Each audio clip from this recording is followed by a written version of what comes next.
The St. Michael and Albertville School District is deeply saddened by the devastating loss of SCMA alumni and Fargo Police Officer Jay Woolley. Officer Woolley, a bright and cherished member of our school community, attended school in our district from kindergarten through his graduation in 2018. His selfless service exemplified the very essence of our core values and his impact reached our school walls, etching an indelible mark on our hearts.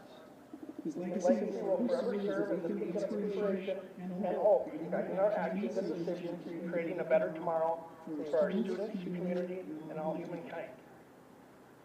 Our hearts and thoughts are with the Moline family, friends, classmates, and staff, and all those who knew and loved him. We extend our heartfelt support and deepest sympathies as they grapple with this unimaginable loss. As we come together to grieve and honor Officer Wooley's memory and the positive impact he has on our school community, let us remember his spirit, his contributions, and the joy he brought to our community. Officer Jay Wooley is part of our strong tradition of excellence and will forever be in our hearts.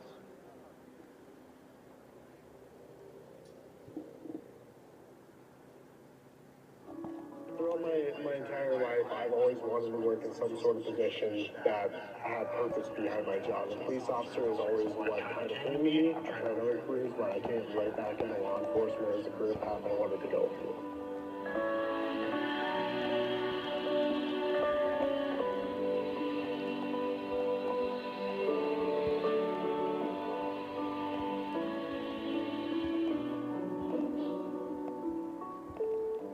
Hi, I'm Jake Wallin. I'm from St. Michael, Albertville, Minnesota, and I've been to more countries than I have been states.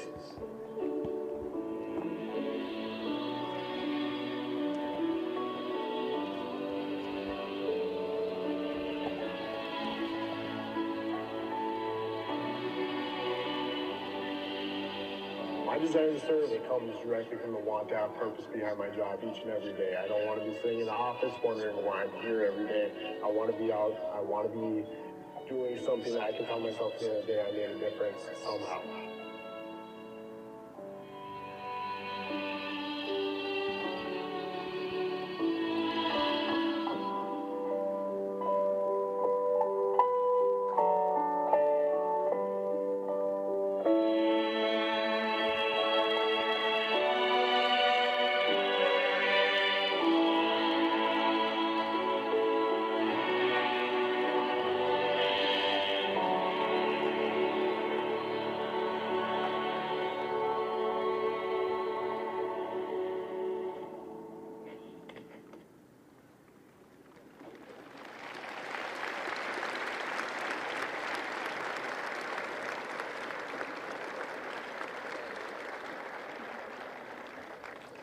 Tonight, we ask that you join us in a moment of silence to pay tribute to Officer Wooley and reflect upon the precious of his life.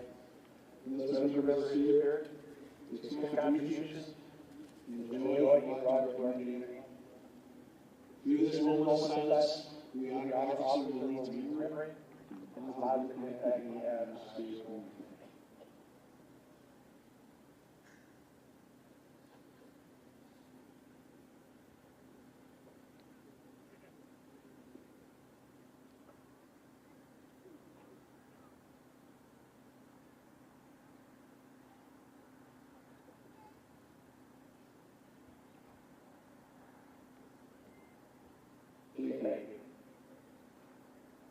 This is an SCMA High School Pet Band in the direction of Mr. Michael Park. Leads us in the playing of our national anthem.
Hello, everyone, and welcome to St. Michael Albertville High School for CTN's live coverage of high school football. It's a North Metro matchup as the Coon Rapids Cardinals take on the St. Michael Albertville Saints. Joe Yund, Howie Shapiro up above, and a beautiful night for football. St. Michael still looking for their first win. This is their home opener, an emotional evening for the local community. We'll talk more about that as we go through the game, but they desperately need a win. They do, and they played Blaine and Anoka in their 2 losses to start the season. So they're going to come out, and they're a running team. They're going to come out and try and test that Cardinal defense by running the ball, and that's what they like to do, and that's the strength of their offense. Well, for the Coon Rapids Cardinals, coming off of their first win of the season, bettering Osseo last week in their home opener, and now they're back on the road, and they've got a new single collar under center. Jacob Maddock is going to get the opportunity to get to the start tonight. And when I'm talking to Coach Russin, he said, we like his ability with his legs, and he's got a strong arm. So he's got an opportunity tonight to see what he can do, because this is his first game back after missing some time.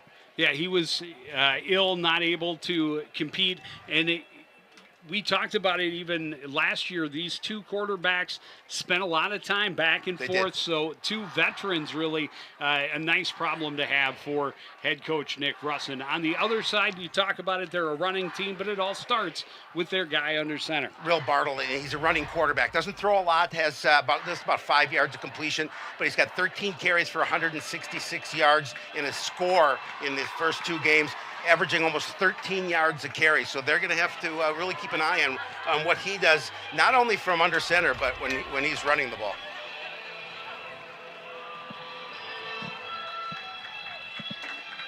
And the Cardinals will start on offense again this week. Sophomore kicker Zach Marble teeing it up for the Knights. Well, and talking to Coach Essler, he told me that we got to watch number 2. Everybody talks about Kai John Cummings Coleman. We'll see if they kick the ball away from him. Well, Osseo needed to be taught that lesson on the opening kickoff. They were. And they learned it. They did not kick to him after that. This will be a short kick as well. It'll be fielded at about the 22-yard line. Ogroski on the return for the Cardinals out to the 35. Make it the 37-yard line. And that we will go down to the sideline, and the third member of our team, Bill Huff. Bill. Kick return by number 9. That's super loud in my 15-yard return. 12 touchdowns and 3 interceptions. We'll see what he does to revive the Cardinals' passing attack tonight. Cardinals will start right at their own 35-yard line. And Maddock will start out of the pistol. Flips it to Kaijan running left. There's a flag in the backfield and no gain. And that's gonna go against the Cardinals. Yeah, it was a hold in the backfield. Yeah, that was an obvious one. And it didn't fool the St. Michael Albertville defense either. 10-yard foul. Repeat first down. That puts the Cardinals in a deeper hole. Number 68 of the veteran, Zach Purcell. 10-yard holding penalty.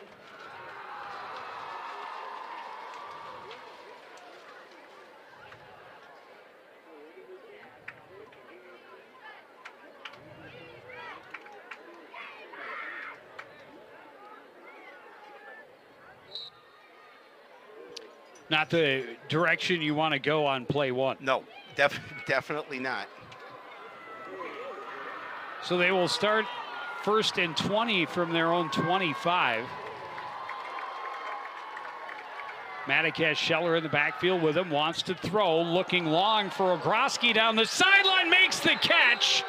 A first down into St. Michael territory at the 40-yard line. That was a nice pass. And Lofton, we talked about it. I watched his progression over the summer, and he's become really strong. But look at the ability to bring that catch in.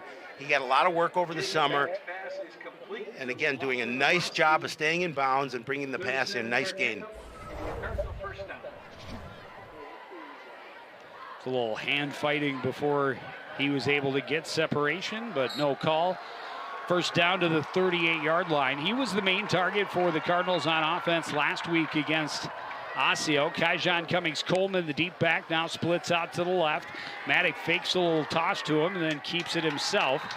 Gets down to the 35-yard line, a gain of 3.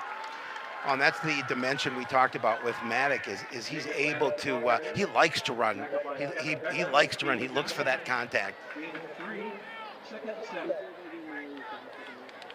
You know, I thought when Hetwer was in there, did a nice job. And the luxury for this team, they've got a couple of really good quarterbacks.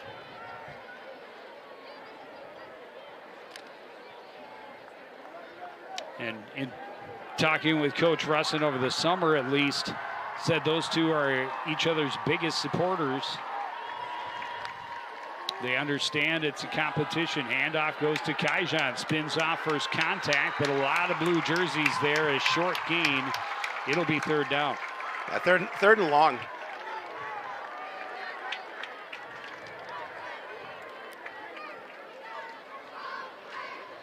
That's Evan Becker's third tackle. Already. There's only been 3 plays from scrimmage. Gain of 2, brings up 3rd and 5. So 3rd down and 5 from the 33.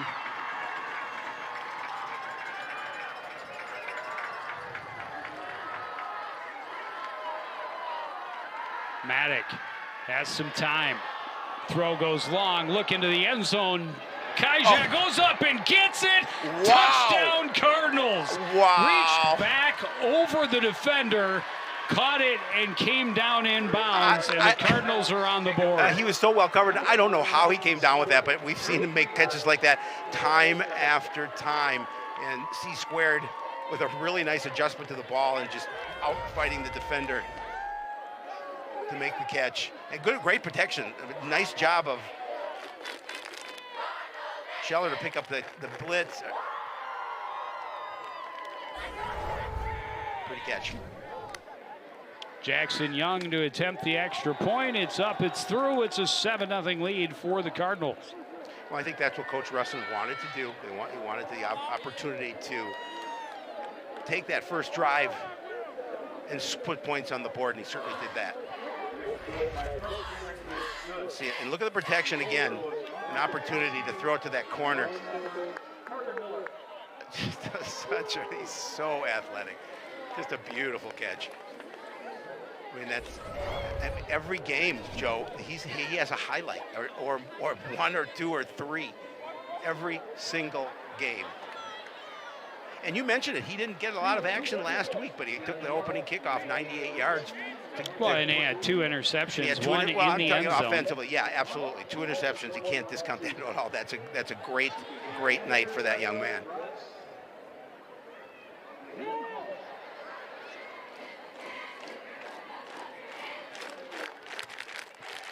Five plays, 65 yards, 2:19 off the clock.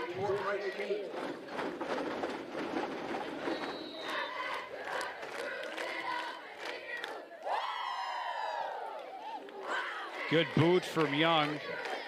Be taken from the 10.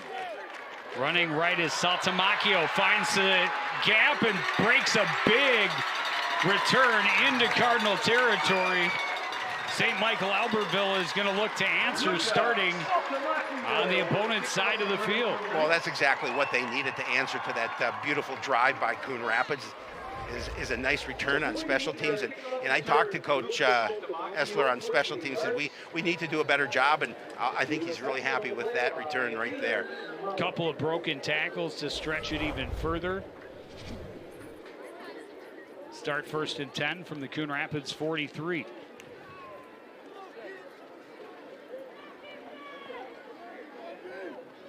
Will Bartle in the shotgun. Man Grabo in the backfield with him. 2 receivers left. 1 man in the slot on the right. Bartle will roll left. Wants to throw. Throws on the run. Incomplete. Looking for Owenegi.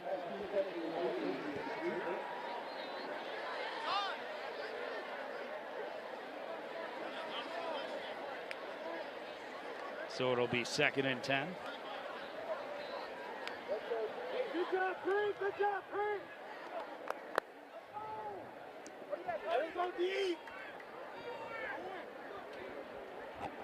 Now a couple of guys in the backfield with Bartle on second down out of the shotgun.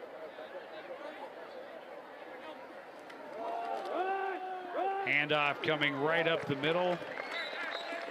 Gain of about 3 for Ryan Cadilla. Now we talked about it, Joe. They're going to want to establish the run, and you know they did attempt to pass, but unfortunately for them, they weren't able to complete it. But in the majority of their offensive game plan, they're going to try and run it some form.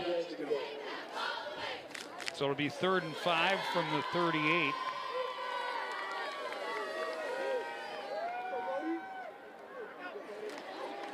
Cadilla again up the middle.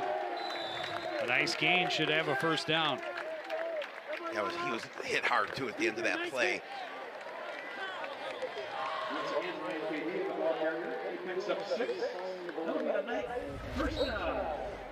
Needed 5, got 6, but there you see the big hole for him. Really good job by the offensive line up front just to open that ability for him to get through.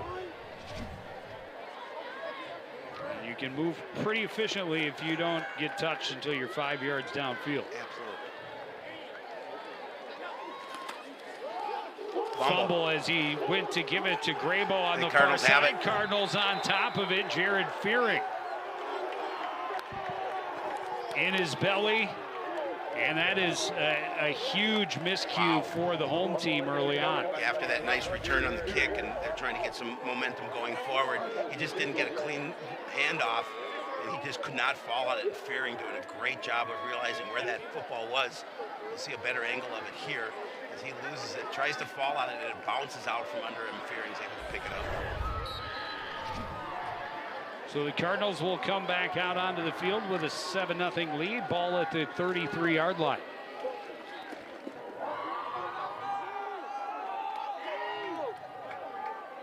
Cummings Coleman, the receiver, wide right at the bottom of your screen. Handoff goes to Scheller. Finds some room off the left side and breaks free. Down the sideline, still going, knocked out as he nears the 20-yard line of STMA, and a late flag on the field as well. I think it's a late hit, and he seems to be okay. You and I were talking before the game that the Cardinals really need to develop a running game to go with their passing game. Beautiful run there by Danny Scheller. Well, and again, great blocking in front of him. All Danny had to do was find the hole and run through it. Personal foul. Late hit out of bounds on blue. 15-yard penalty. First down.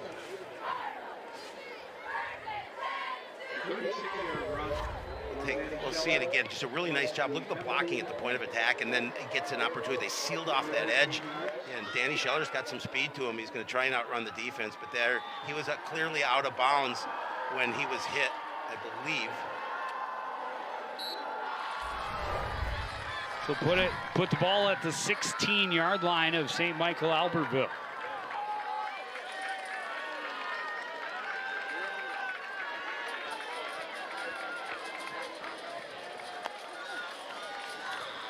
Flip goes to Cummings Coleman, cuts back in the middle, finds some room, spins off first contact, and is down to the 10-yard line, a gain of 6.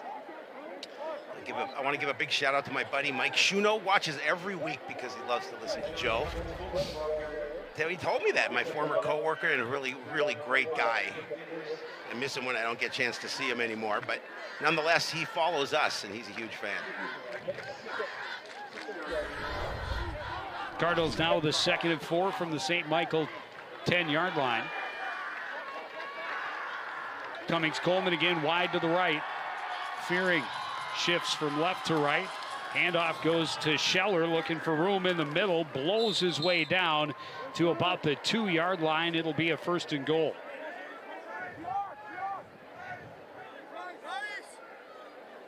Yeah, again, just a nice job continuing this drive. Nice run by Scheller, aided by a late hit out of bounds. Cardinals are looking to go up by 2. Well, it was like a 34, 36 yard they said, yeah. run before that hit. Yep. That's how you start a drive, especially after a turnover. You always want to take advantage. Hand off to Scheller, trying to let him finish the drive he's had so much to do with, but he's pushed back for a loss of a yard, 2nd and goal. Let's see if they call Maddox's number. Single ball carrier, backed by Drew Luster. Also there, Rutger.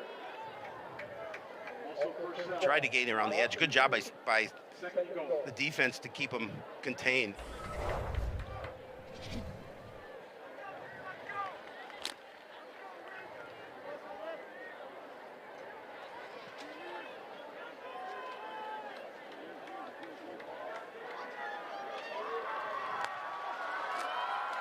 Handoff, Scheller, touchdown Cardinals. Oh, that's just a great job by the big guys up front, just opening up that hole for Scheller, virtually untouched, as he's able to cross the stripe and give the Cardinals their 2nd score of this 1st quarter. And there's 6:22 remaining in it.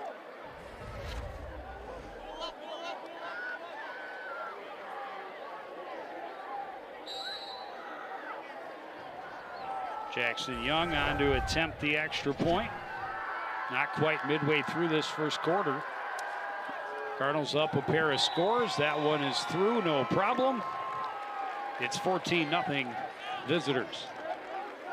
Extra point by Bryce Carey is good.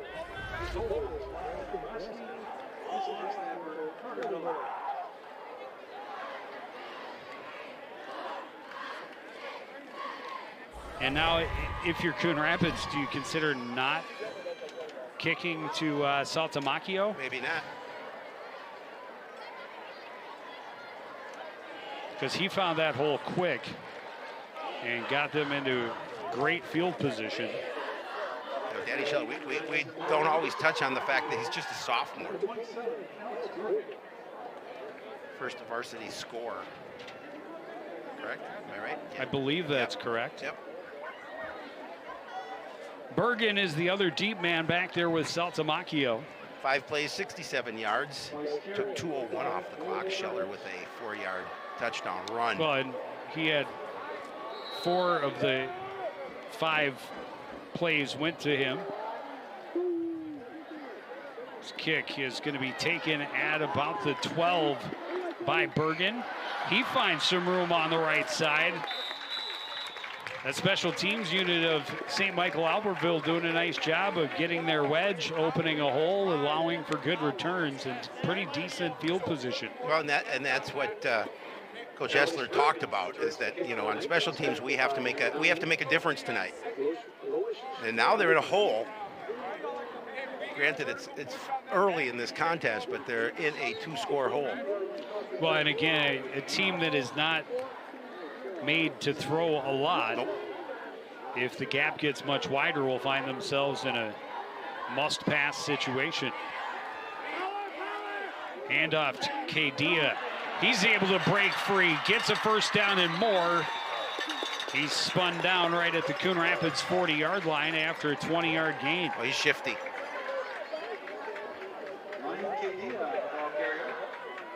Again, Kadia with a really nice run here, and they're hurrying up here on offense. They're trying to catch the defense off guard, tire them out a little bit, especially after a long run. They'll continue to pound the ball, I would assume. Bartle on the keeper, goes straight up the middle. A gain of about 4. Will Bartle, ball carrier, seconded by number 11, Jared Ferry. And they're keeping that pace going, hurrying it up. And they got the Cardinals to jump. And the Cardinals are susceptible to the run. They've had trouble they've been stopping the run. 5-yard week penalty, Both 2nd down. But even last week against Osseo had a fair amount of rushing yards against them as well. They did, but not like Centennial. Centennial really ran the ball against them. 340 yards. Yeah. So 2nd and 6 becomes 2nd and 1 from the Coon Rapids 31.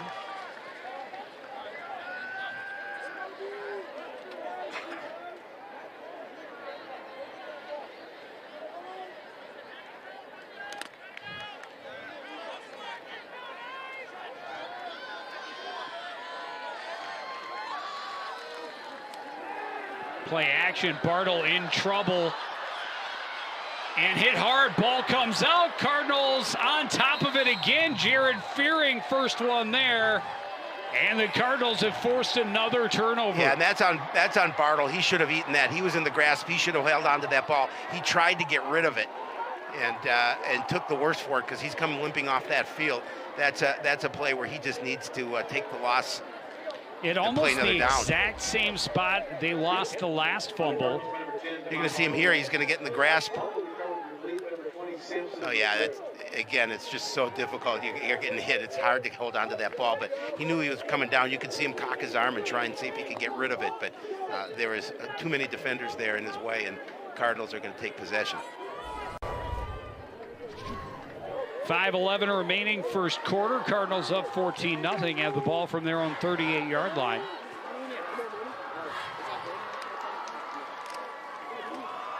Play action, that's a broken play. Maddock trying to get out of it. Stiff arm, voids one, but then tackled out of bounds for about a 3-yard loss. Yeah, and that's what Maddock probably should have, when he had that on the outside, just should have tossed it. He was well out of the pocket.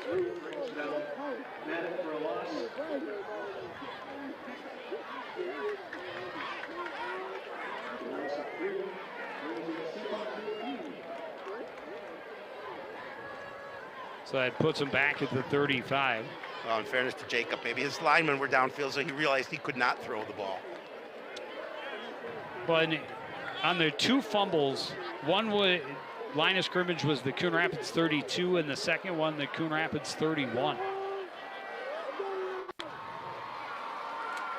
Maddock steps up, bumped, now looking to run.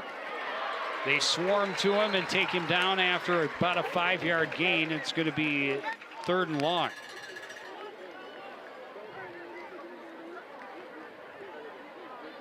Should be 3rd and about 8 from the 40.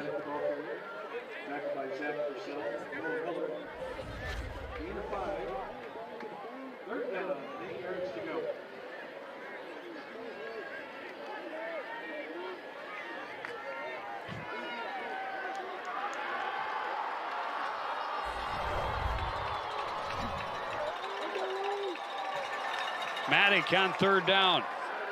Rolling to his right, pressure coming, throws on the run, picked off. And the Saints take it right back. Jacob Dinius getting in front of the intended receiver, Fearing. Well, they were able to turn the ball over there, and unfortunately for Coon Rapids, I think Maddock hasn't obviously played a lot so far this year, tried to force that pass in. There was a defender right there, and you saw Dinius able to pick it off. They threw it right in front of Fearing. So the Saints get it back, only 12 yards away from where they were before the fumble. Handoff, Kedia tripped up as he gets to the 40, gain of 3.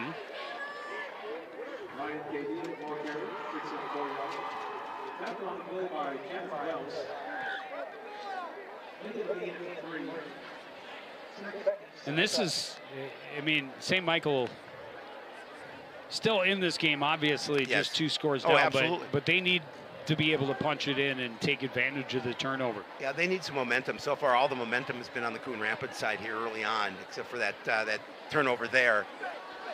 Handoff, Kedia again. Gets behind his blockers, gets a first down, close to the 30-yard line.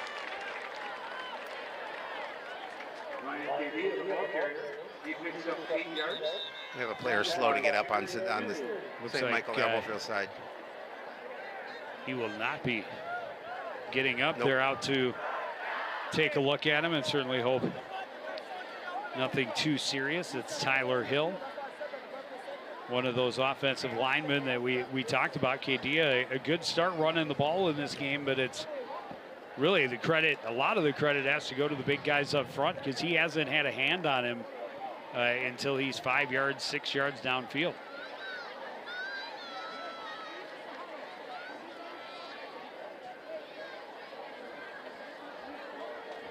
Able to get up and walk off on his own power, and that's definitely a good sign. Yeah, absolutely.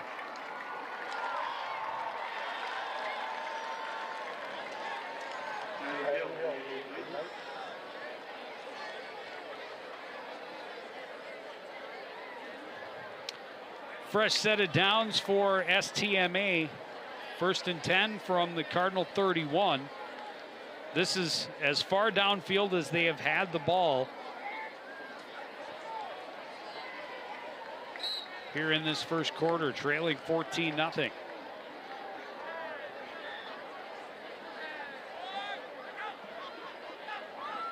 Bartle taking his time.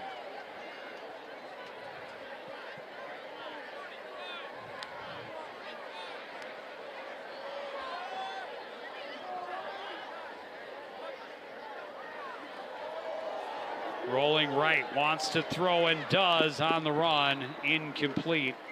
Well over the head of intended receiver Judah Robley. You know, Robley too got behind the defense. He just, the pass wasn't on him. I'm sorry, it was Owen Eggy. Yeah, Eggy getting behind the defense again. We talked about not an opportunity to hit him on the run.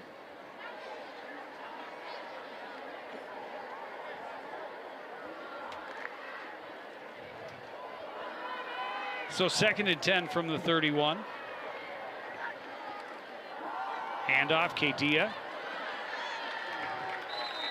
Another nice gain down to the 27, a gain of 4. Set up 3rd down. Tackled again by Jared Fury. Gain of 4. 3rd and 6. And clearly 4-down territory, yes, but for sure. Not a bad down and distance for the Cardinal defense to get them in. You saw defensive coordinator Zach Nienaber for the Cardinals. And that's going to back them up 5. Dead ball. False start. Offense. 76. 5-yard penalty. 3rd down. And that's a tough penalty to take for St. Michael Albertville. Yeah, absolutely. Now puts him in 3rd and 11. An even better down and distance for Coach Nienaber's Coon Rapids defense. Bartle has 3 receivers on the right side. Running back Grabo is on that side as well. Fakes the pitch, keeps it himself straight up the middle, breaks a tackle. Flag comes in late. That could be a hold. He's going to be just short of a 1st down. We'll see what the flag is. It was Cummings Coleman that came over and finally able to stop the momentum of Will Bartle.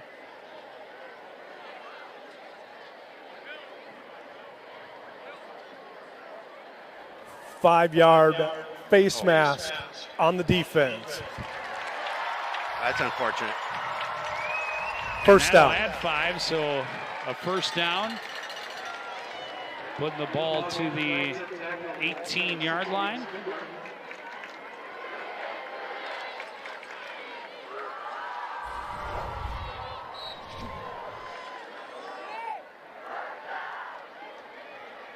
It's a 17-yard line on the scoreboard. We'll go with them. Bartle again with those 3 receivers on the right side, 1 to the left. Bartle looking to his left, now over the middle, now wants to run. Finds a seam, gets out of the backfield. Dogrowski tracks him down and takes him to the turf at about the 13-yard line after a gain of about 4. That's a really nice open field tackle by Lofton Dogrowski. We're going to see him come into your picture and look at him track him down. He's an elusive quarterback. We talked about he can run, but just a great job of wrapping him up, grabbing him around the ankles and spinning him to the ground.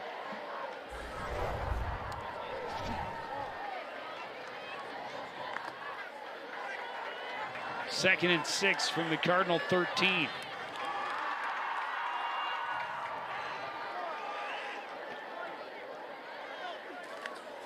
Handoff, Kadia.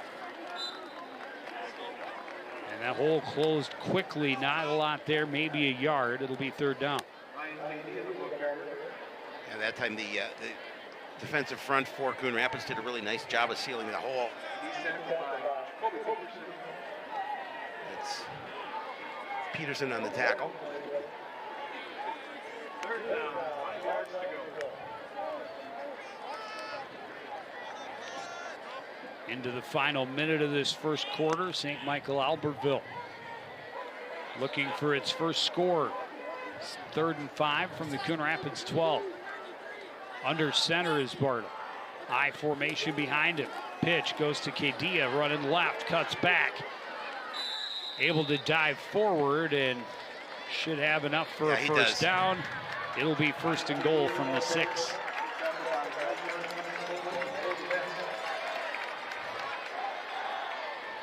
It looked initially like the Cardinals had good pursuit and had that edge sealed, but Kadia able to find a hole, get up for the 1st and goal, and that's a timeout. Now they bring in the big package.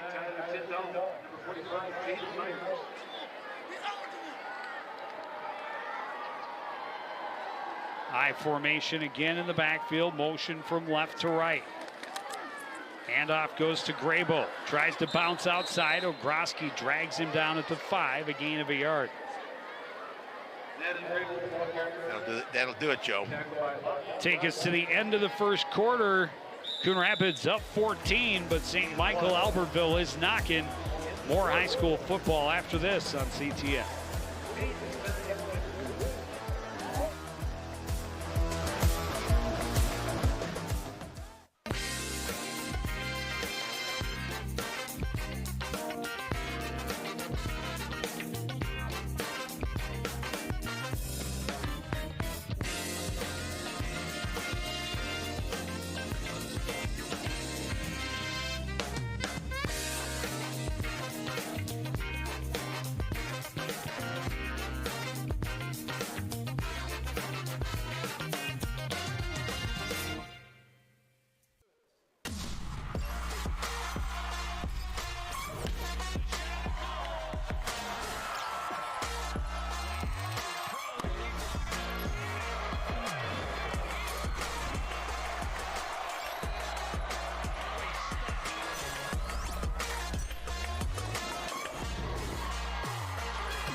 Coon Rapids Cardinals with touchdowns from Kaijon Cummings-Coleman and Danny Scheller have a 14-0 lead.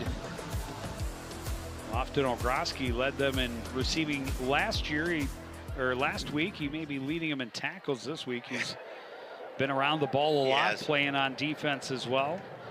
Kaijon out there also.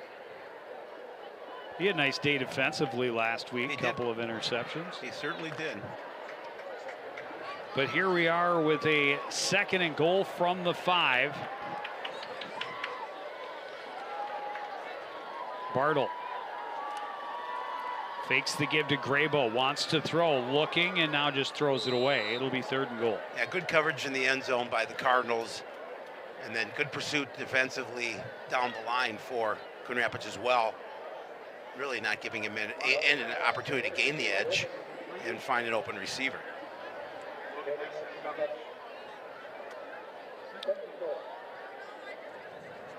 Making the wise move, just throwing it away. Here's head coach Jared Essler.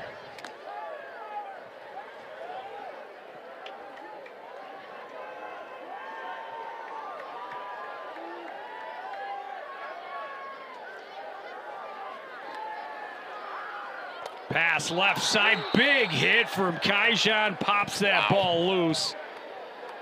Incomplete, 4th down. Yeah, obviously you go for it in this situation. At least I believe they will. Oh, maybe they're going to kick a field goal.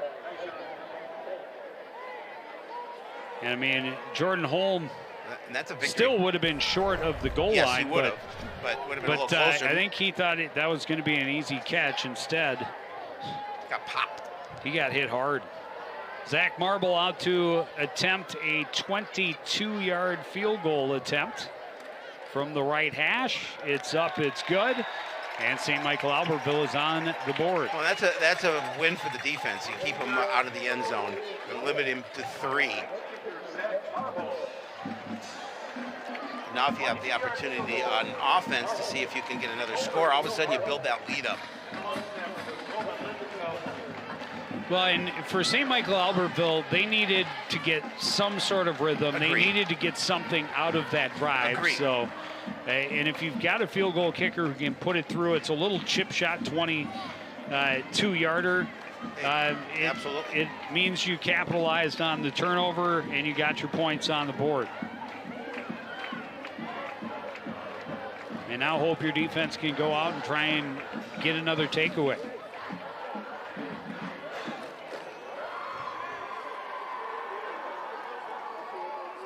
We're still just seconds into this second quarter.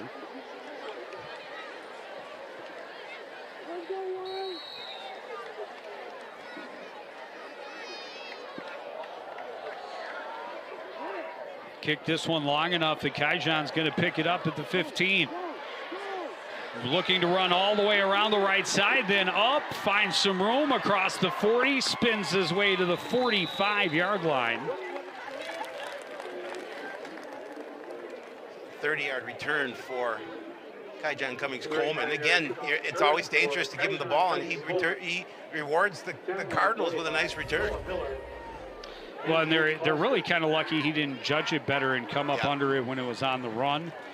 Or, you know, it kind of took a couple of hops on the ground, but. And it's all about angles, and Coach Essler said we have to take good angles on him, and we have to wrap him up when we have the ability to do that. It's easy to say. Yeah, real easy to say. He's so elusive. Maddock out of the shotgun. Fearing shifts from right to left. Play action. Pass dropped by Harold Berry. It was right in the breadbasket. Yeah, and he had a little room to run upfield. Harold definitely would like that back. He was thinking about gaining some extra yards, but got to look that ball in.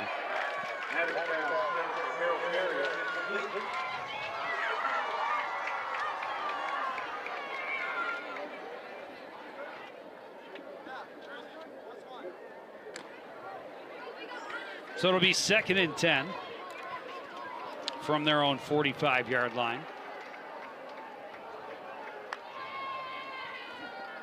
Maddock steps up, scrambles to his right, now throws on the run, complete to Cummings-Coleman, makes a man miss, cuts upfield, has some room, tripped up, still going! Touchdown, Cardinals! Wow. I mean, again, some missed tackles, but it's so difficult to bring him down. You said, oh, yeah, take the angle. That's easier said than done. And the defense showed that it was not easy to bring him down. Well, and I thought they had him tripped up right there so as well. at about the 20. Maddock just in desperation mode and finds Cummings-Coleman coming back to the ball, makes that man miss. And then it's a foot race, and that nearly tripped him up. But he keeps on going.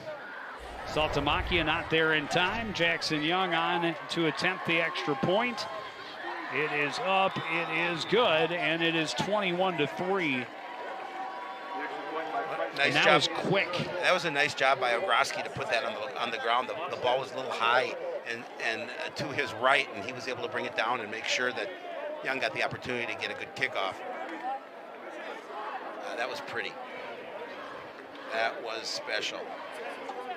A two-play drive. 44 yards of catch. That's not bad. Again, look. Yeah, and both touchdowns. Yeah, exactly. But I don't know that they've targeted him in any other times.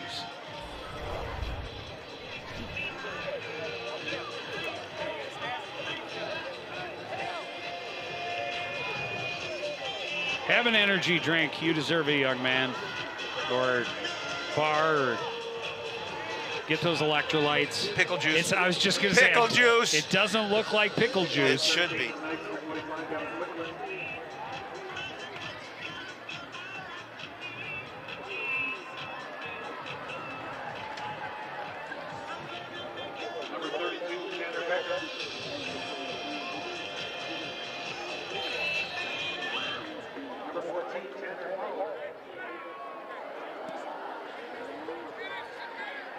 This one taken at about the 16.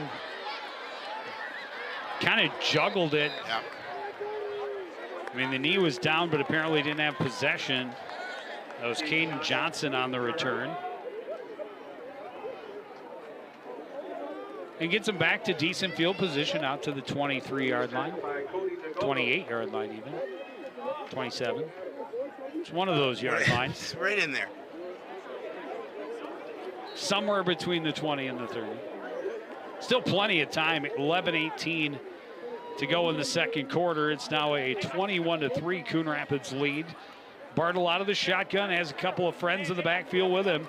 He's going to hand it off to Kadia. He has a big hole, makes a man miss, has a first down out across the 40 to the 42-yard line. Well, you touched it, Joe. The caveat for this Coon Rapids defense has been against the run, and you're seeing some success here from a little bit of success from that young man right there.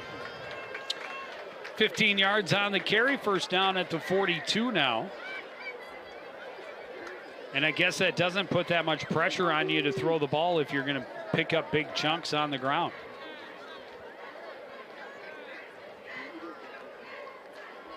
Play action this time. Pass is broken up.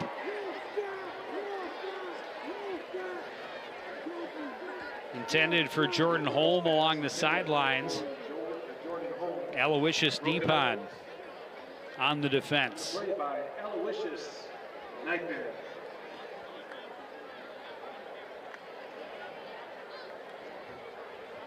So 2nd and 10.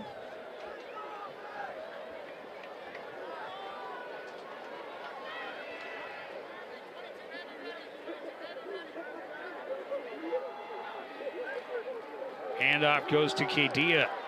Finds a seam again, has another first down into Cardinal territory. Again, you know, I called him shifty earlier, and he really is. He's got some really nice moves, and he's able to get good field vision, able to find that hole. And we talked about that's their game, is running the football. He's got 2 carries on this drive for 27 yards. High formation in the backfield this time. Kadia again. This time slowed as he gets through the line. He'll gain about 3.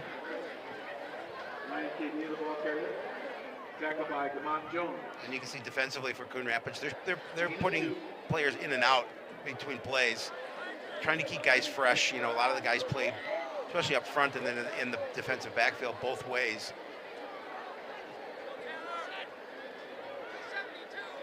Bartle under center. High formation again. Handoff to the deep back. This time it is Devon Demmer, and he is destroyed in the backfield. It was Cam Ross, I think, on the tackle. I mean, just a beautiful tackle. He was tackled by Cam Ross. I mean, he made sure he brought him down for a loss. Nice job, Cam. Tanner Becker. So now you're 3rd and 11. And if you're the defense for Coon Rapids, you want to, I think they'll bring a little pressure here, because we talked about it, they like to run, but they're not a typical passing team. Well, they're going to spread them out on 3rd and long. 4 receivers. Bartle out of the shotgun, 2 on each side. Straight drop, looking over the middle. That pass tipped and picked off. Back the other way goes Japri Palmer, and a nice return deep into St. Michael territory. I think it was tipped to Palmer. Yeah, it was originally tipped by Cam Ross. Yeah, Cam Ross coming up with 2 really nice plays in a row, made the nice tackle for loss, and then getting the tip on the ball. And Palmer with Johnny on the spot right there to pick the ball off. And all of a sudden, the Cardinals' offense back on the squad on the field, and it's an unfortunate turnover there. Yeah, that was a great play to make good concentration to make sure you brought the ball in. Hey, bobbled it a little bit, but able to bring it into control and then get a good return to the Knights' 38-yard line. So a 21-3 lead. And the Cardinals return to the field in plus territory. Handoff goes to Scheller. Trying to bounce it off tackle, not a lot there. He's down to the 36, a gain of 2. There's Dupree. Dupree with the interception.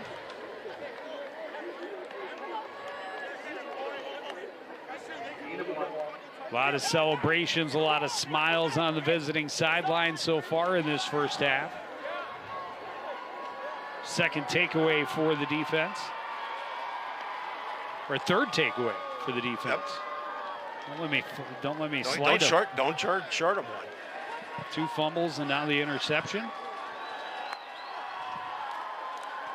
Maddock with time now steps up. He's going to run with it.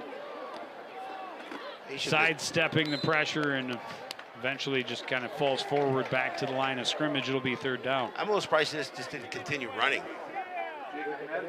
I thought he was going to. Yeah, and then he was trying to find a receiver, but then he's shifted to the sides, Yep. keeping himself behind the line of scrimmage in case he could throw downfield. and I think maybe his coaches are saying that. You have the opportunity to run. He's a running quarterback. Just take it. Just make sure you secure the ball. Absolutely. That's paramount.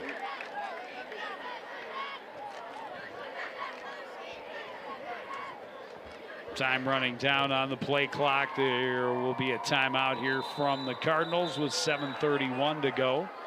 In the second quarter, they're up big and threatening to add to it. Yeah, and this is a situation for Coach Rustin and his squad to really expand this lead. Already up 21-3.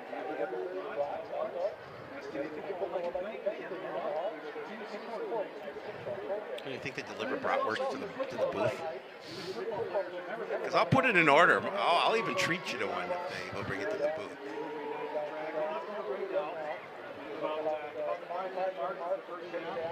No, great crowd here. Yeah, As we huge. talked about it, this game dedicated to a former St. Michael Albertville football player, 2018 graduate Jake Wallin, Yeah, tragic. who served our country overseas and had joined the Fargo Police Department and was tragically killed in the line of duty over this summer. And so an emotional night. They did a special thing before kickoff.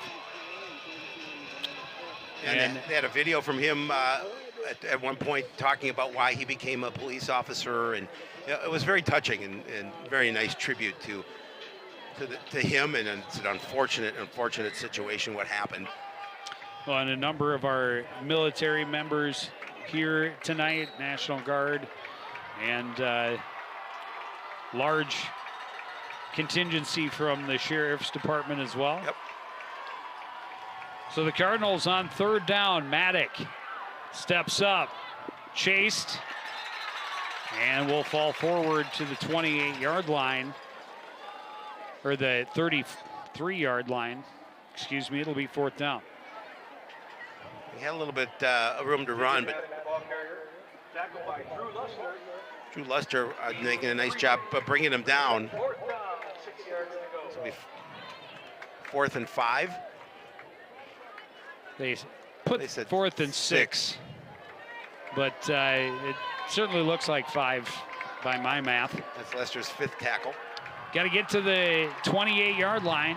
They're at the 33, fourth down. Maddock rolling to his left, throws on the run. That pass is caught by Ogroski. First down, Cardinals at the 25. Yeah, again, works. That play worked because it was good protection, allowed him to roll to his left.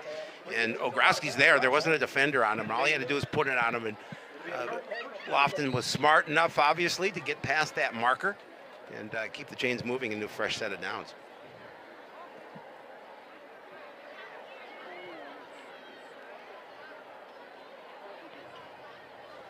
You know, a lot of the fanfare goes to Kaijan Cummings Coleman, and rightly so.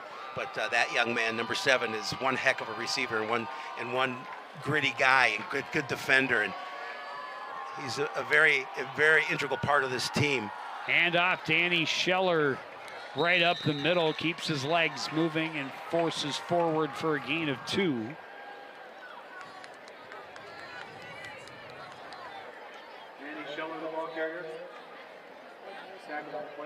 Well, the Cardinals will love to continue to keep the ball on the ground a little bit and let this clock run.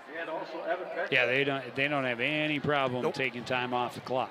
There you see the time remaining in the first half, 5:45.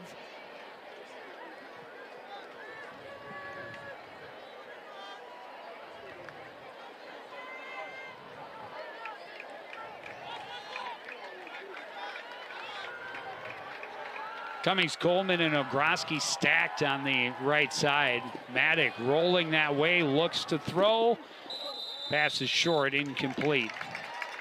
Looking for Ogroski.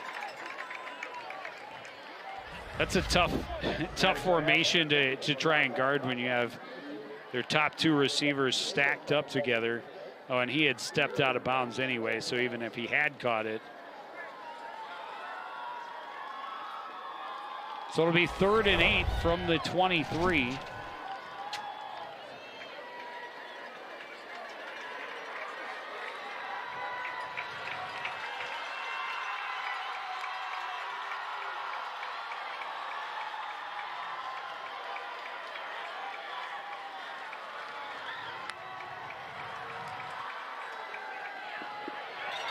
In trouble and sacked for a huge loss. That's a gigantic play for the St. Michael defense. Yeah, I mean, they needed that too. They needed something good here. And now it's 4th and very long. A whole bunch. But you really, Loss I don't of think 10 yards on that play. you can't really juice. punt. Pickle juice. Oh yeah, pickle juice for sure.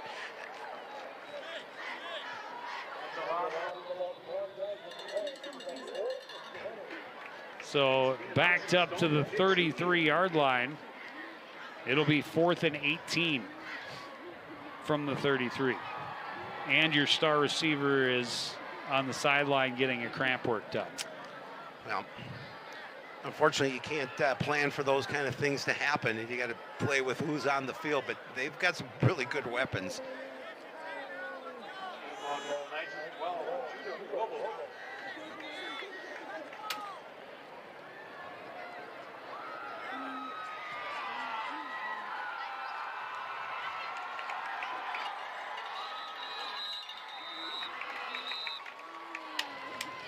But the play clock was not running.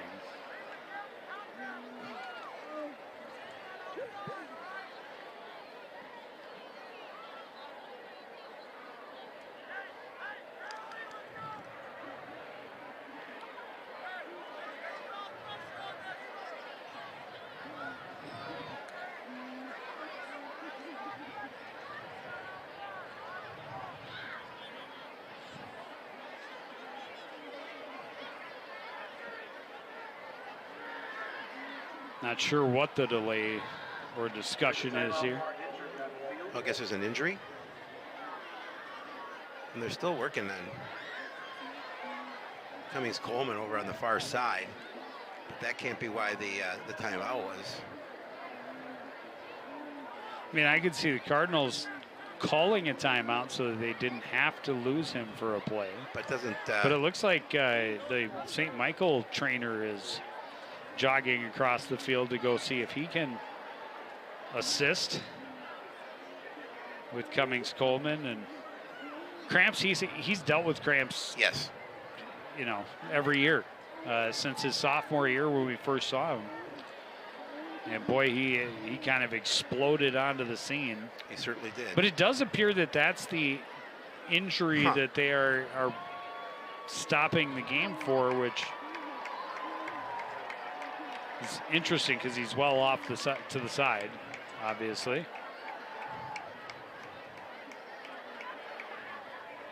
But the clock stopped with 4:05 to go. Cardinals facing a 4th and very long, leading 21-3. Really want to throw him off here, punt. From the 33.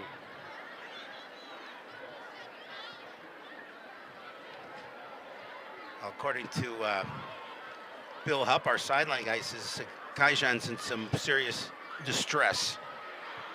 I hate to see that. It's I've had cramps before, and I'm almost the same kind of athlete that Kaijan. Yeah, back in the pretty day, close. maybe. And they are not fun. They are not fun. Let's just hope he's okay.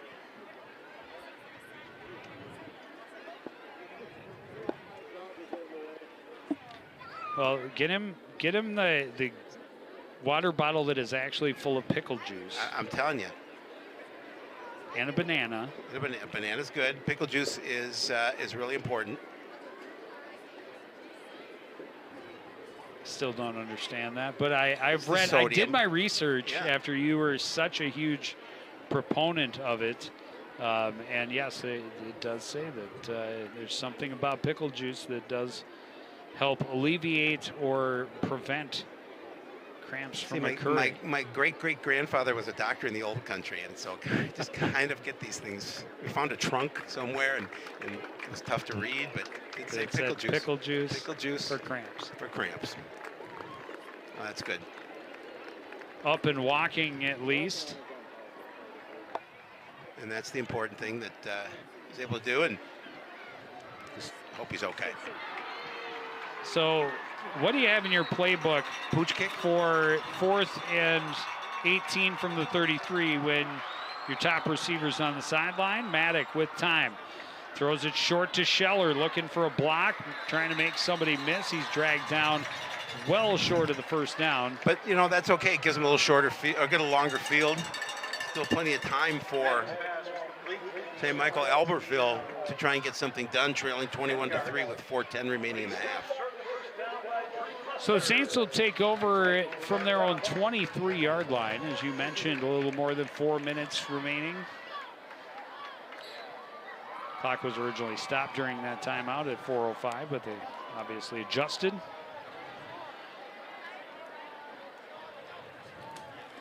Handoff, Kadia up the middle, spun down after a gain of about 7. And again, he gets upfield quickly, yeah, too. he really does, and they'll continue to feed him. Ball at the 31, so 2nd and 2.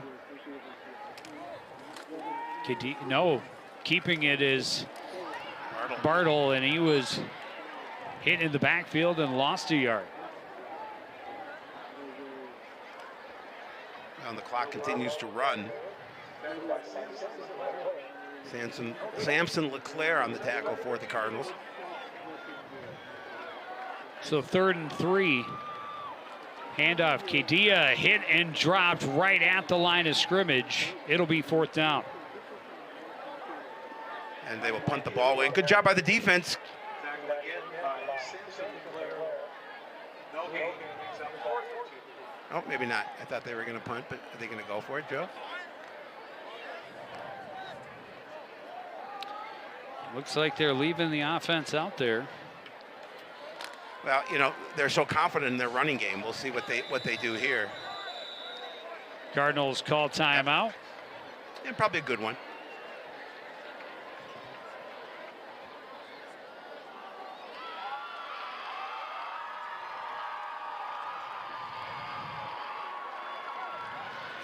Well, you definitely want to stop the run in this situation, but you can't completely sell out and end up leaving yourself vulnerable over the top.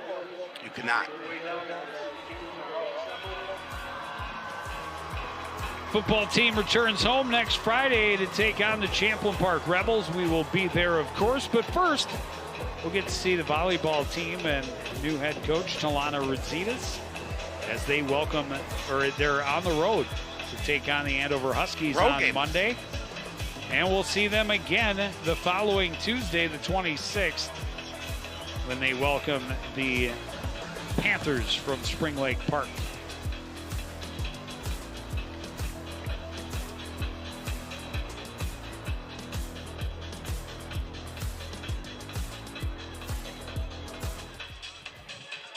That's a really nice facility.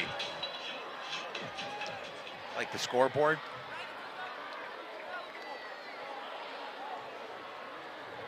So 4th and 3 from their own 30-yard line. The Knights trailing the Cardinals by a 21-3 score here late in the 2nd quarter. Bartle under center. Fakes the give. Wanted to throw back to Kadia. Now it has to find somewhere to go with it. Instead, he is sacked. And the Cardinals will take over on downs at the St. Michael 22-yard line. Yeah, that's a disastrous play.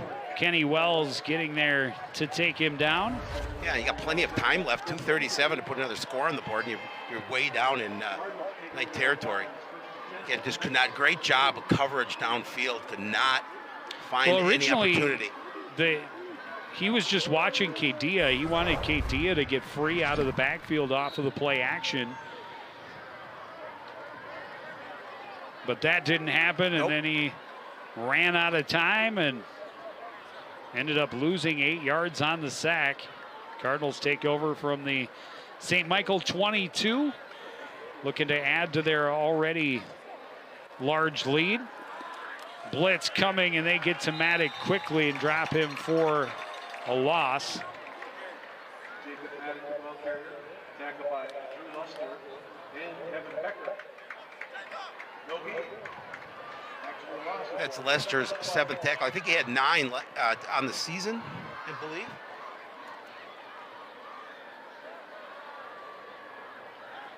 So he's having a nice night. We're not even to the half yet. No, he had 19 coming in. My bad. Okay, so still above average. Yeah, that's still pretty. That's still pretty good. 9.5 per game through the first 2 weeks. Maddock rolling to his right on 2nd down. Now in trouble, running backwards and losing a ton of yardage. Saltamacchio tracks him down at the 40.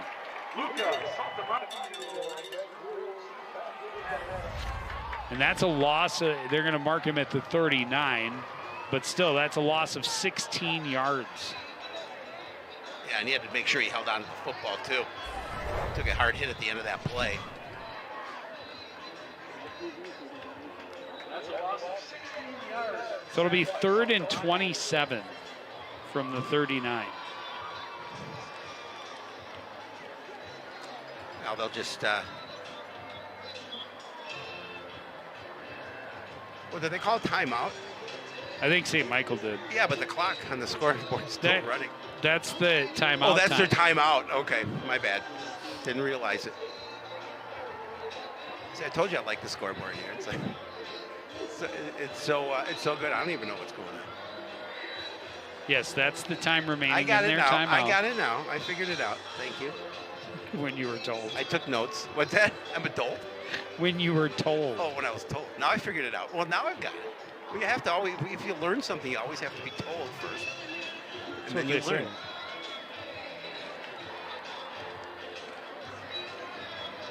1:40 remains in this 2nd quarter.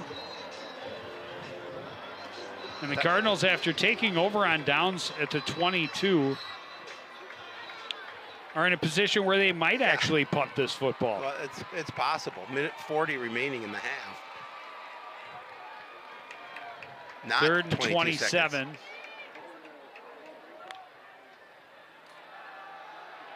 Maddox sets up the screen to Scheller, right side. And he's stopped after a very short gain.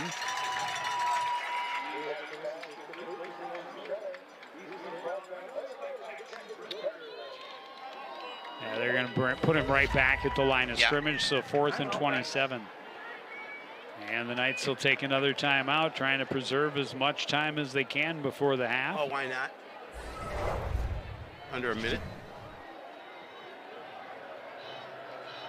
I think the Cardinals are going to send out the punt unit. Yeah, well, that drive didn't go the way they wanted to. It's really the way they drew it up.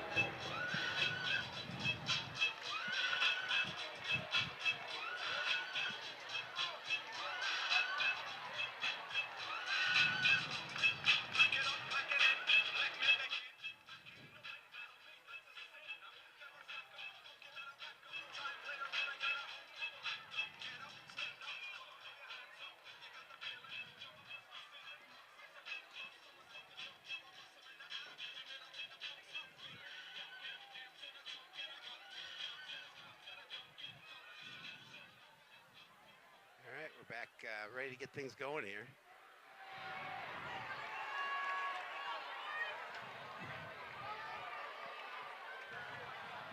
So Logan Ness on the punt, standing just on his side of midfield. Turn man is Caden Johnson, standing at his own 10-yard line. Ness gets away too good a boot. That'll be in the end zone and a touchback.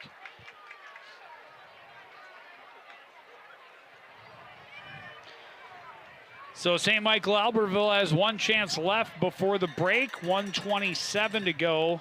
Plenty of time in this first half. But again, they're not a passing team. Well, and no timeouts. And no timeouts, correct. So you're really going to have to work the sideline, or just run the clock out and go to the half, trailing 21-3.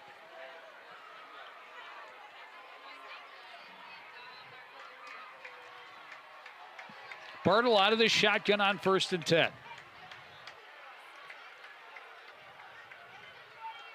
Throws left, pass is complete, a flag is out. Short gain to Tevin Bongson. Bartle's pass is complete to Tevin Bongson. There is a penalty on the play.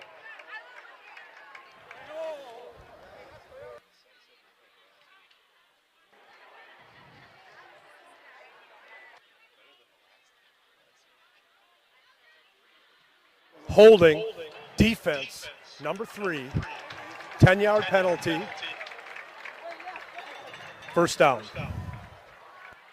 Called holding on the defense. That's going to march him back 10 yards, march him forward 10 yards.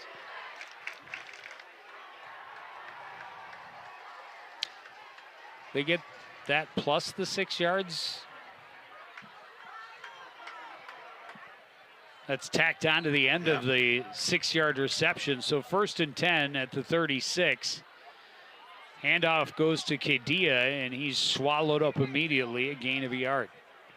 And as you mentioned, no timeouts. They can't stop that clock at this point. They might have one, and I can't see on there. Well, they're not calling it if the score.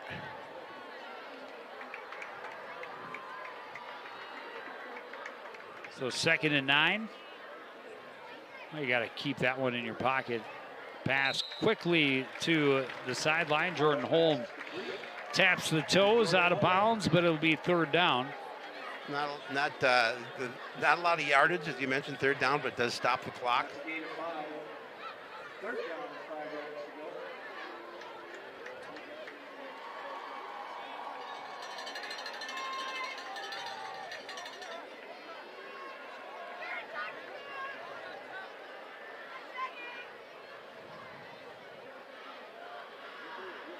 Bartle throws left, pass is complete. Holm into Coon Rapids territory, 1st down to the 47.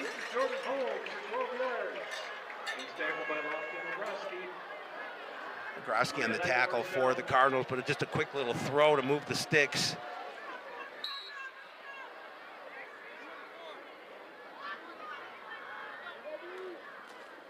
Bartle pitches it. Cutting it upfield is Graybo. He's got a nice run, and he'll have another 1st down to the 35.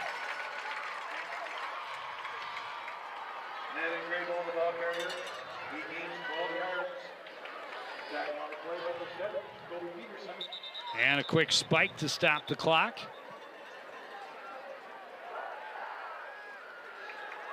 .36 seconds remaining. Again, on that last play, just some missed tackles allowed him to gain that extra yardage.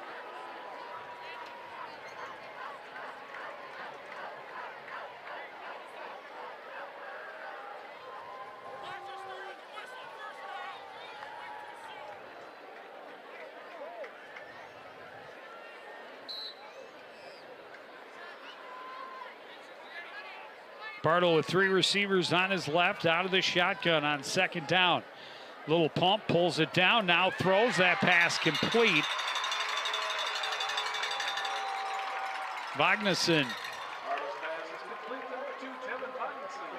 is going to be just short of a 1st down. They call their last time out. Yeah, they had to at that point.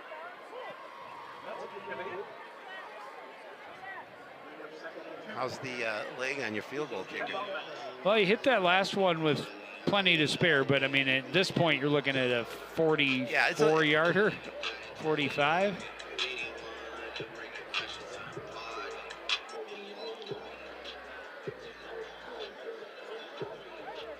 Be 3rd and 2.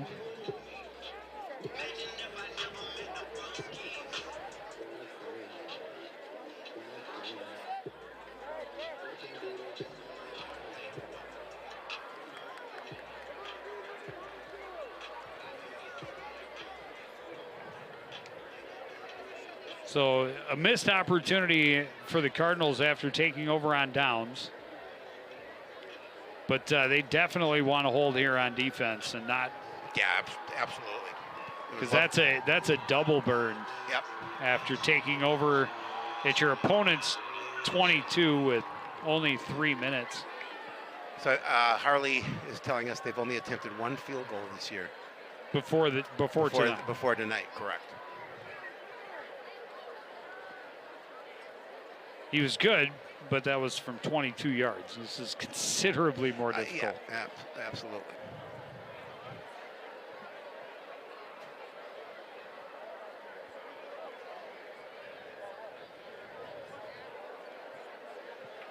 .24 seconds, so options are limited. Okay, Diaz coming to the sideline, but you knew they weren't going to run. Correct. Although the clock does stop to move the chains.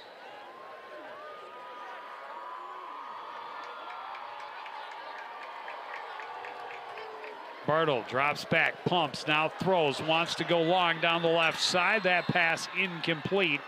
Jordan Holm covered step for step by Aloysius Nepon. Took about 5 seconds off the clock.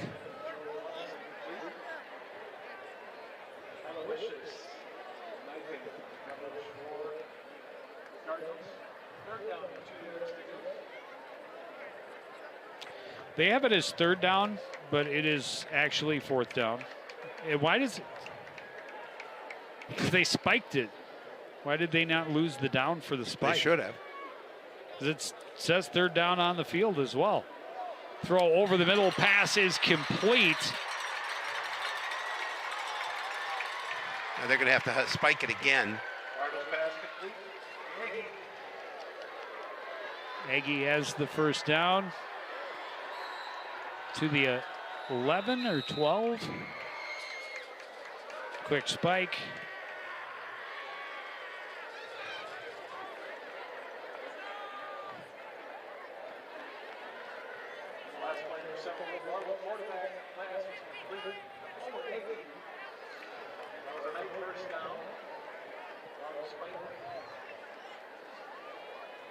So now a great spot for St. Michael, really. With 10 seconds, you can take probably 2 shots at the end zone.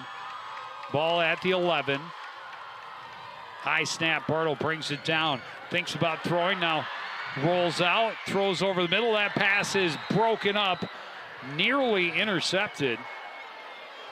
Lofton Ogroski getting a hand on the ball. Yeah, plus that took a lot of time. They're gonna kick a field goal.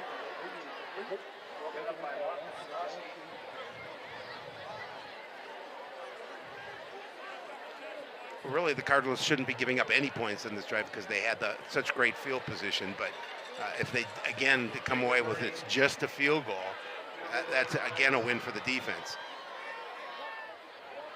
This one will be from 28 yards. So a little further. Kick is up, and it is no good. And that will take us to the end of the first half. Coon Rapids in control, 21-3, but St. Michael Albertville still hanging on. And as you're headed into the locker room, you got to feel good if you're the visiting team, but you can't feel too confident because you know that you missed some opportunities and left some points on the field. You did, but you've got to feel good that coming off the field, scoring 21 points in the first half, that has to, on the road, has to make you feel good as well. But I'm sure Coach Russin would say there's some things we need to adjust. I know we're going to try and talk to him, Joe, at the half.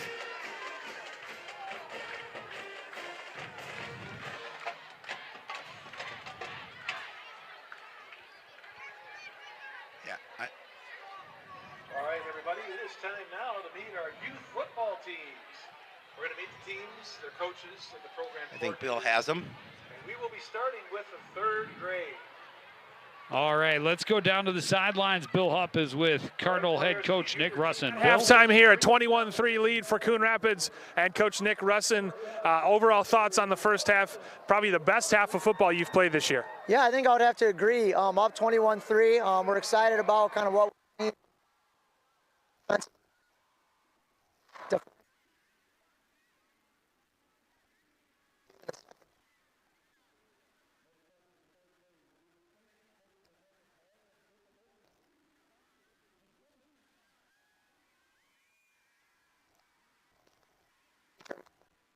You're off.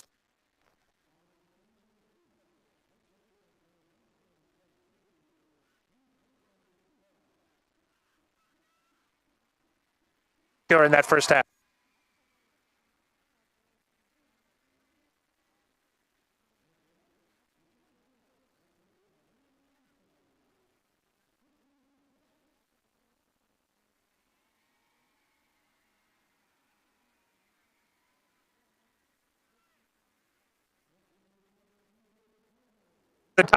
In the second half. Thank you, Bill. And we will take a break. Be back with first half stats and highlights after this. You're watching CTN's live coverage of high school football.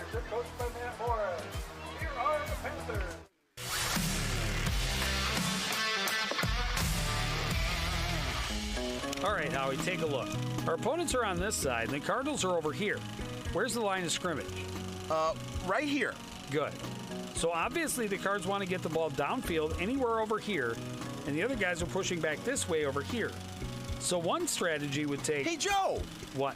Tic-tac-toe, I win!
Back at St. Michael Albertville High School, halftime score, Coon Rapids 21, Knights 3. Joe Young, Howie Shapiro up above, and Cardinals have pretty much done what they've wanted to.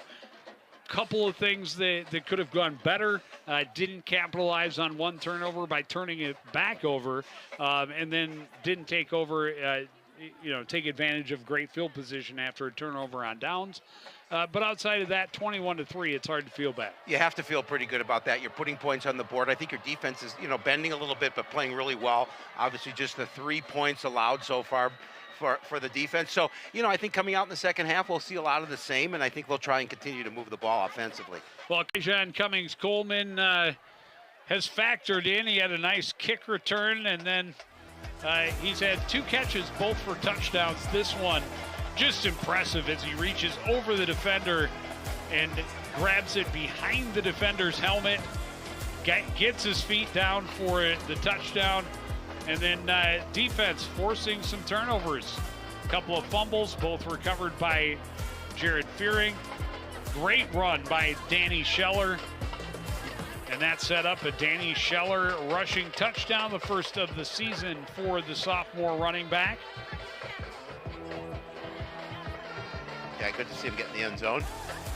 And then Maddock pressured, scrambling, throws, and watch what Kaijan does. Makes one man miss, avoids another one, and then just outruns everyone, strong on his feet, and gets to the end zone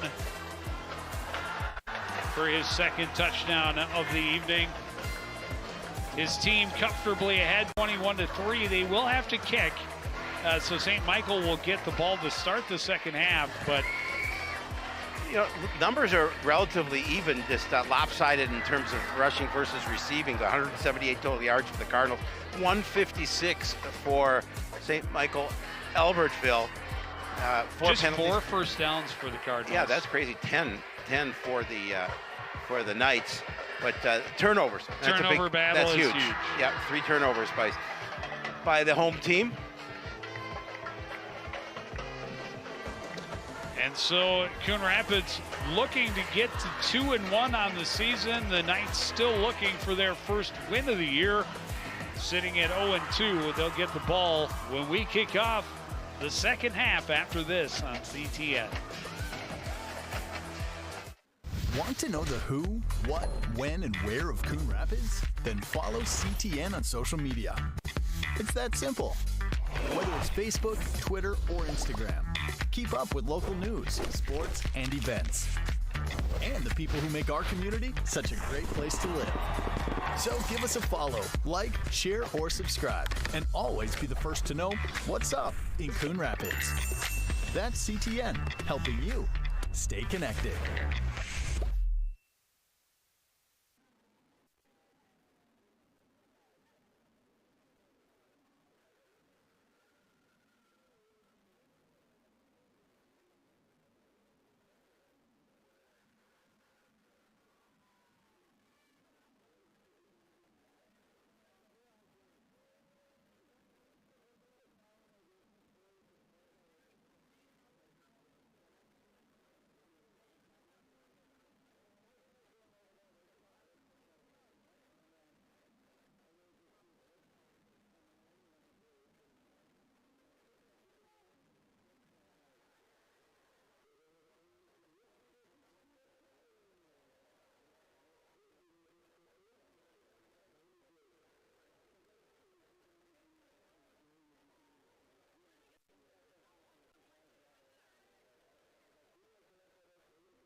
Just about ready to kick off the second half. St. Michael Albertville, you know, again, still plenty of time. It's still a game at 21-3, but they really, this is kind of a critical drive. They need to put points on it, really need to get to the end zone in this drive. You know, and we talked about it. They've been running the ball. They just haven't been able to throw the ball. And then this is a situation down 21-3. They may find themselves in a situation to throw a little bit more than they're used to. Kicking off for the Cardinals, number 84, Karen Price. We talked about Bartle, just a little over 5 yards of completion on the season before this contest. And 27, Alex Bergen. Alex Bergen and Luca Saltamacchio are the deep backs.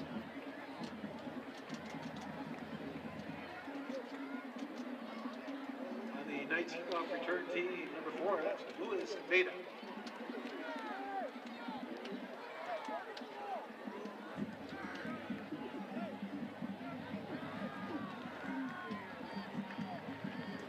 Not entirely sure what we're waiting on, but the official took the ball away and is not giving it back to Jackson Young, the kicker, quite yet. It's my ball, and I'm going home. Number 45 for the Knights on the kickoff return team is Jaden Myers. All right, here we go.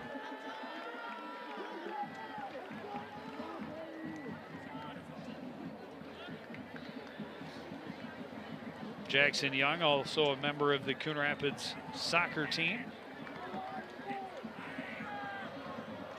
And of course, the son of former football head coach John Young. Yep. Squib kick will be scooped up at about the 22-yard line. This is Owen Egge trying to find a way outside. And he's out across the 30 to the 31. Down on the sidelines is Bill Hupp. Bill. I caught up with STMA head coach Jared Essler coming out of the locker room, and he talked about the fact that they need to keep Jacob Maddock in the pocket a little bit more and also do a better job of tackling defensively. He also spoke offensively about how they've had turnover issues all season long, and they need to protect the football. Thank you, Bill, and that's 3 turnovers in the first half. Certainly was a factor. Kadia elusively slithering away from Cardinal players in the backfield, able to get up field for a 5-yard gain. Yeah, just Tackle by Lofton Groski. Groski's 5th tackle on the evening so far. Knights going up tempo, handed to Kadia again. He's going to pick up 3 more. It'll be 3rd and short. Yeah, again, they want to tire this defense out. They want to catch them off guard by getting to the line quickly like they did the play before. This time they're going to take their time, but see if they can spring a big one.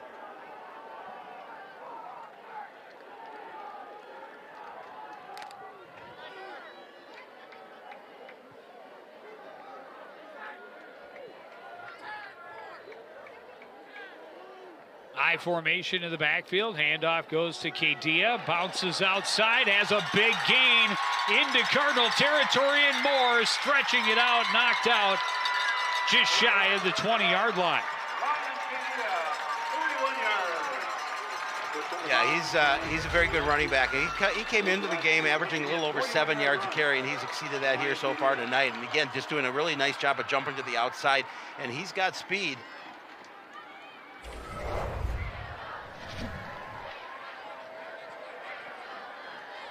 Come to the sideline for a breather as his team has 1st and 10 from the 20. Gain of 42 yards on that carry. Handoff goes to Tanner Becker, and he's got a nice gain. Down to the 17.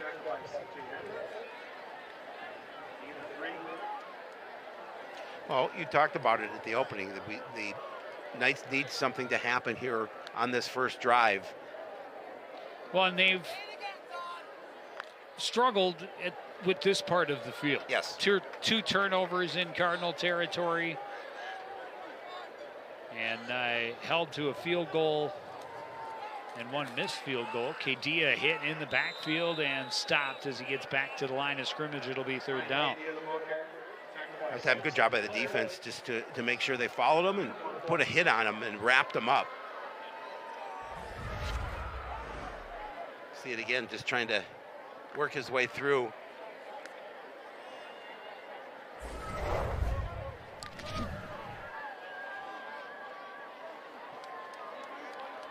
Third and 7 from the 17.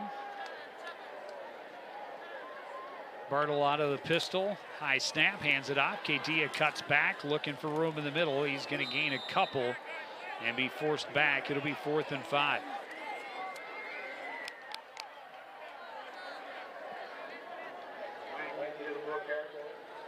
They want to come away with points here. They want to score a touchdown. They want to settle for a field goal in this situation. Well, with the miss on the attempt right at the end of the half by Marble from, I think that was 28 yards. Here it would be about 32. They are going to keep the offense out there on 4th and a long 5. Bartle fakes a pitch. Beautiful play. Will throw up the middle. Eggy avoids a tackle and is going to be down inside the 5. That was a really nice play call on 4th and 5. Really caught the defense off guard.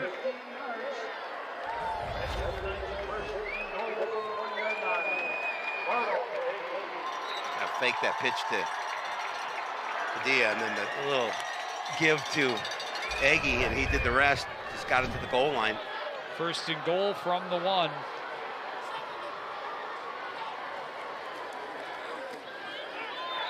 Handoff goes to Grabo. He's into the end zone. And a very successful drive to start the second half. Well, and they certainly needed it. They needed some momentum to try and shift to this side of the field, and they got it there. Again, you can't settle for a field goal in this situation. You're down 21-3. You're in the second half, 8:27 remaining in the third, and you want to put points out. You want to cross the stripe, and that's exactly what they did. And they'll line up to go for 3 men in the backfield behind Bartle under center. Pitch goes to Kadia running right, cuts back, gets in. Again, a missed tackle allowed him to get to the stripe. I thought they had him at first. So 21-11.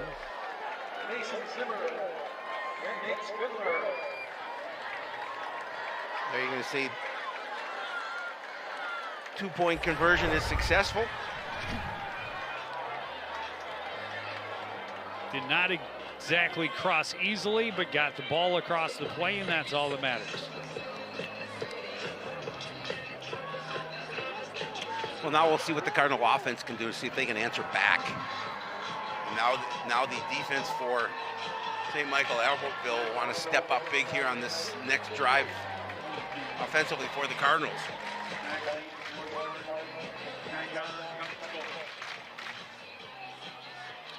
Well, and all of the Cardinals up, they know they're not going to kick it deep. So Kaijan is the deepest one, standing at the 22-yard line.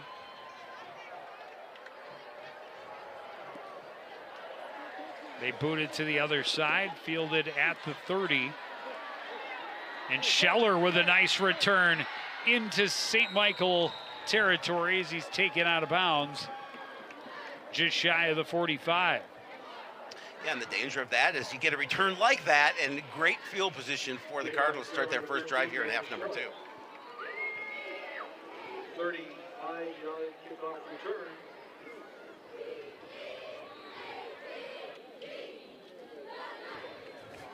He was tackled on the play by The offense has moved, but it is not seemed to be really in rhythm much this evening. Start out of the pistol, Kaijan the deep man, pitch goes to him, running right. Trying to get behind his blockers, only able to get back to the line of scrimmage, may have even lost a yard.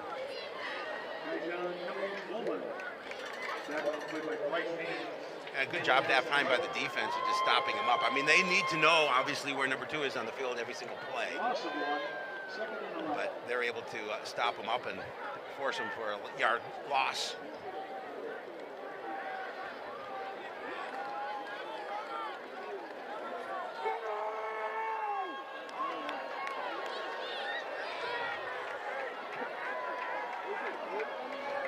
Empty backfield this time. Scheller sweeps behind, fake the pitch. Maddock on the design quarterback keeper and barely able to get back to the line of scrimmage. Escorted out of bounds by Jacob Dinius.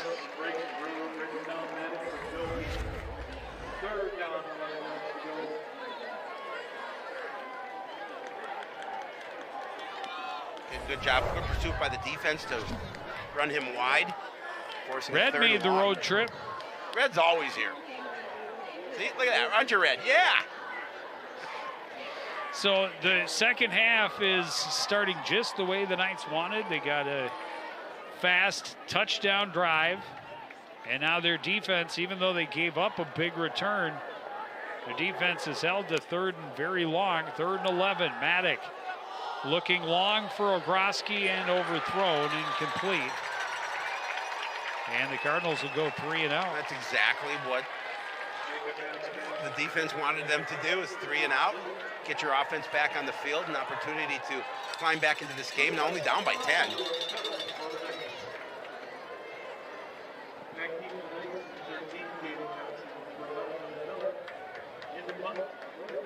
Johnson and Miller are the deep backs.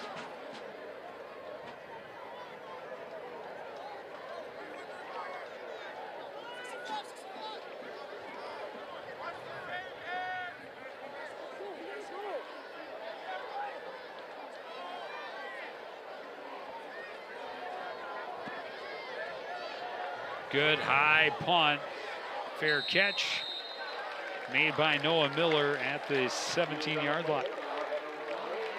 Well, now you got to make some adjustments on defense, and you need to try again to stop this run. But a lot of confidence now for the Knights, Joe. They take the opening kickoff and score, get the 2-point conversion, then they force the Cardinal offense to go 3 and out and get the ball back now.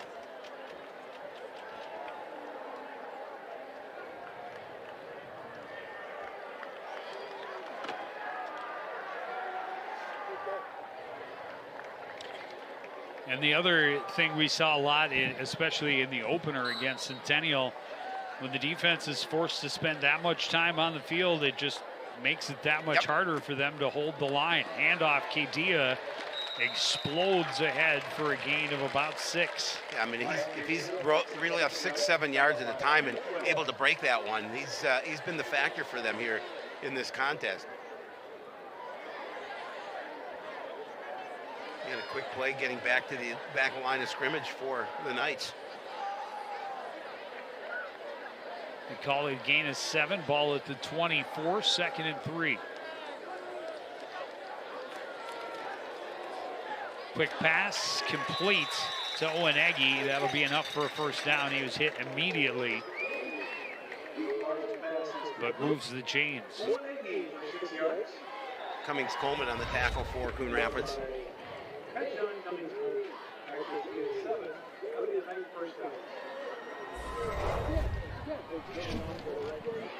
And we have a Cardinal down on the field.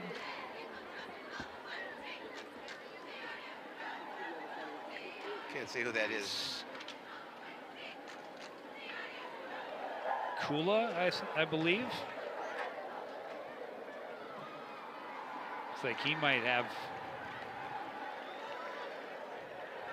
pickle juice for everyone. I'm telling you, I'm if it's not in the Gatorade tanks next game, I'd be surprised. Just make sure you take the seeds out. It's very important to strain that pickle juice.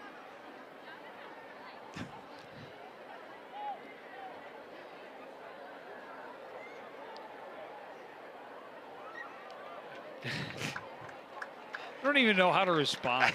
How do you know so much about pickle juice and pickle juice? It's in my family. Pickle juice is in my family. grandfather was in the grocery business. He always put pickles on special every Tuesday. And why not? Yeah, well, Pickles are special. they are.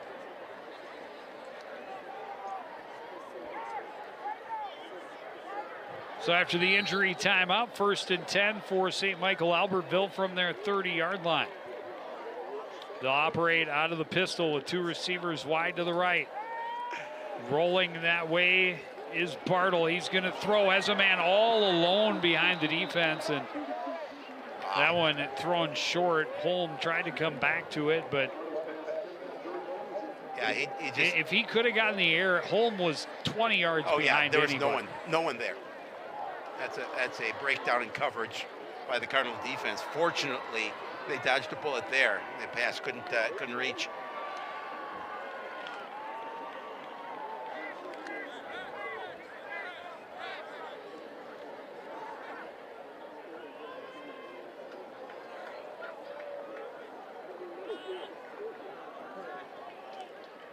So 2nd and 10.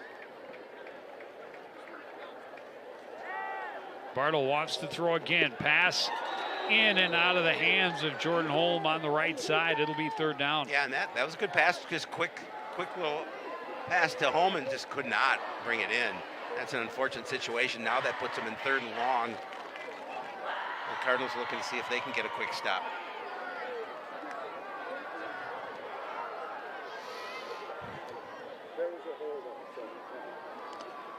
Yeah, Hunter's all cleaned up, right?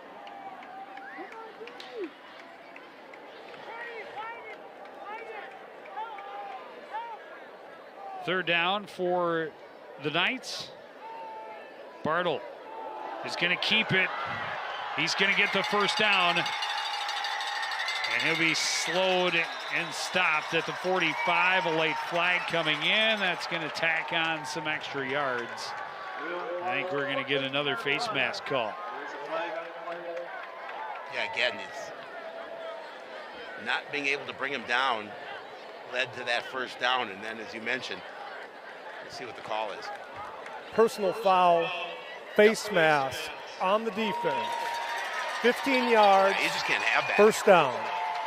So he picked up 15 yards. He had another 15 yards for the penalty, and they're going to be set up 1st and 10 from the Coon Rapids 40. I don't know if that's fearing on there. Nonetheless, they can't do that. So it looked like the Cardinal defense might be able to force a 3 and out. Instead, St. Michael Albertville going long, wants Aggie, incomplete. Step for step with him was Japri Palmer. Palmer had the interception earlier.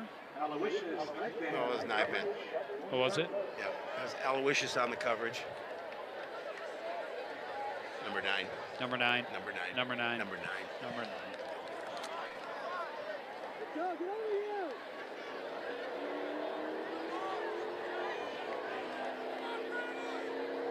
Second and 10, and this offense that isn't really designed to pass has been doing a lot of it on this drive. This time they go to run, and Kadia is stopped for no gain. 3rd down.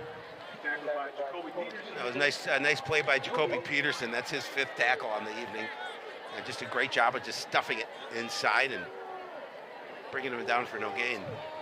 Puts him in a 3rd and long situation.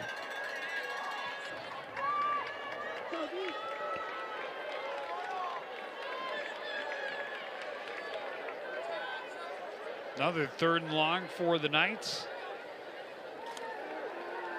Throw right side, and a well-timed hit by Kaijan Cummings. Coleman made sure there was no chance for Hiltner to bring that one in. And you have to time that one well, because you do not want to get contact before the ball arrives. And Kaijan doing a good job of laying the lumber just as that ball got to him.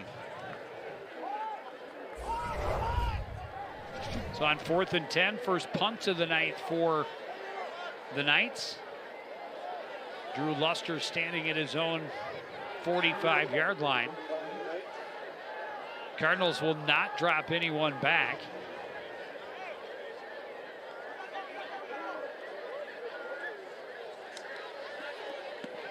Luster, good high punt, end over end. Will take a bounce and roll to a stop at about the 7-yard line. Great punt. And the Cardinals will start way back in their own end. 4:28 to play for third quarter.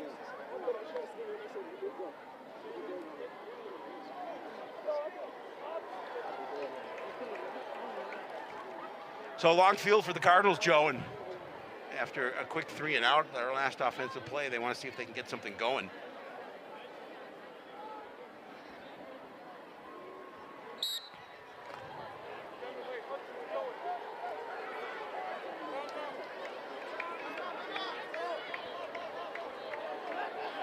Says the ball's on the 6, looks closer to the 7, but either way, Scheller on the carry, not a lot there. Maybe a yard. Yeah, good job by the middle of the defense for St. Michael Albertville as is able to close that quickly. Gain of 1.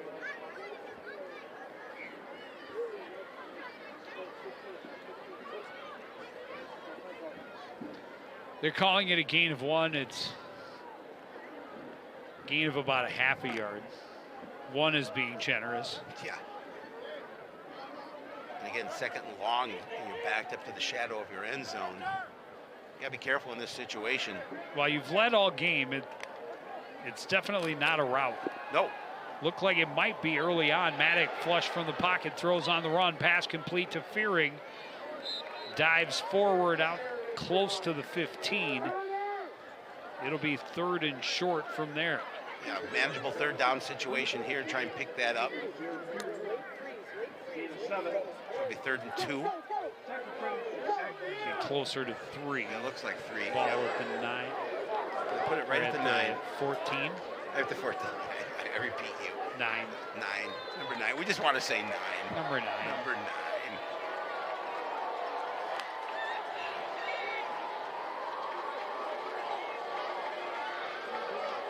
Big 3rd down for the St. Michael defense. Try and get the Cardinals off the field again. They go to Kaijan on the screen on the left side. And they were ready for it. Oh, that was Ogroski.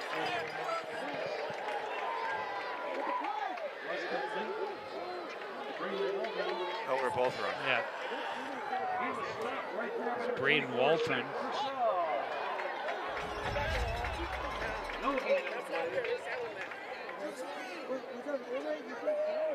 Yeah, great job, great tackle, making sure he didn't get upfield. Yeah, just needed 2, but that's a heck of a defensive play. And so now they're going to get it back with good field position. Unless he booms one.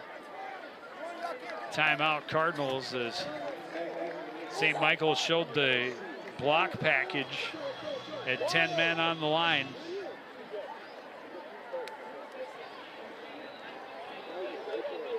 Coach Russin thought better of letting that play out.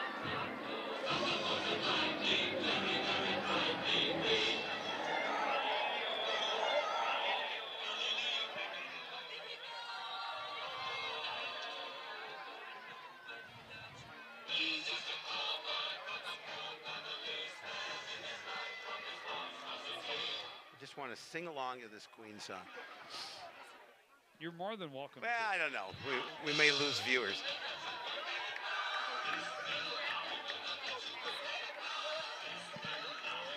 So 2 possessions, 2 3 and outs for the Cardinal offense. For an offense that was humming for the most part in that first half. I mean, again, not a lot of first downs, but plenty of points. But it was big plays. It was big plays. 2 big plays to Kaijan, and then the long run for Danny Scheller that set up his touchdown. Again, I'm not sure they've had much rhythm. This one's blocked. And they are going to have fantastic field position. Boy, things have fallen apart a little bit for the Cardinals here in the second half. You know, 2 3 and outs. You You give up a touchdown and a 2-point conversion, and all of a sudden a block punt gets the Knights in really good field position to see what they can do. You start from the 23.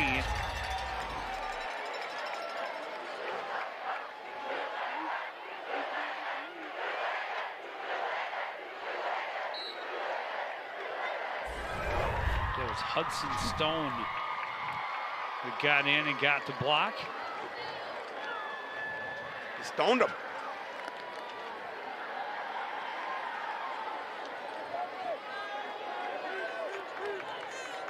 Bartle under center.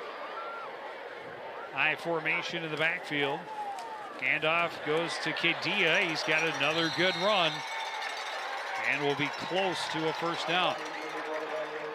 Under 2 minutes remaining in quarter number 3.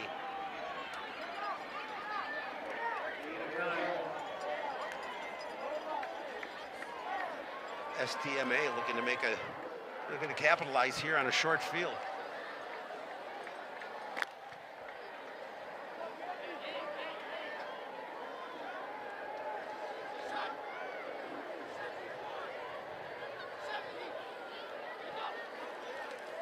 Handoff, Kedia again. He's got the first down and stopped up at about the 11-yard line. Gain of 3.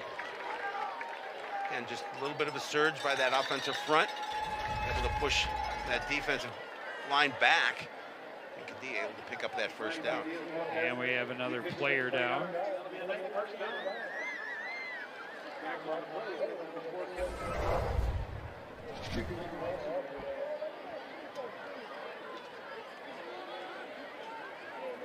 Nate Spindler, the injured Knights lineman.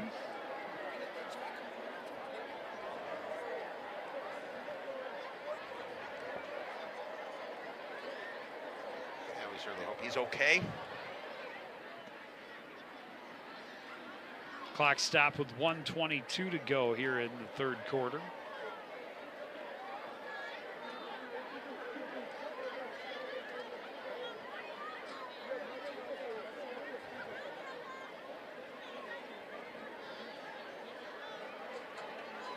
I think they're working on his leg.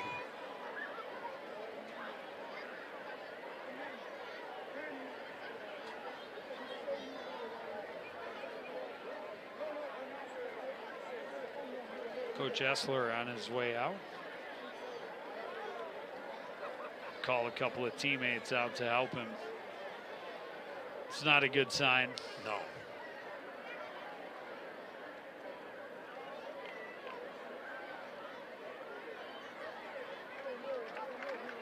When a lineman needs help off, you got to get a couple more linemen help him out off. there to get the big boys to help a big boy off. Give the that's assist. Unfortunate. Hate to see that.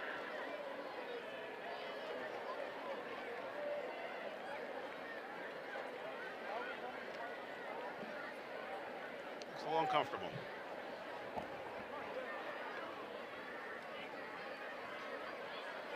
Already wearing a brace on that left knee.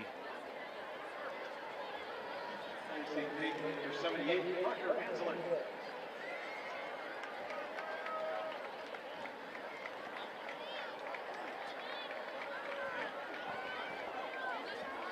So the Knights have it 1st and 10 from the 11. High formation again in the backfield. Bartle will hand it off to Kedia. Hit at the line and forced backwards.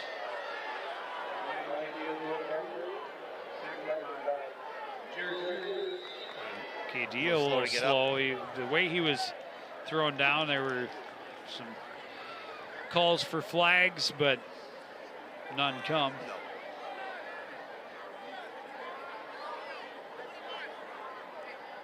Did get a 1 point or a 1 yard gain. 2nd and 9.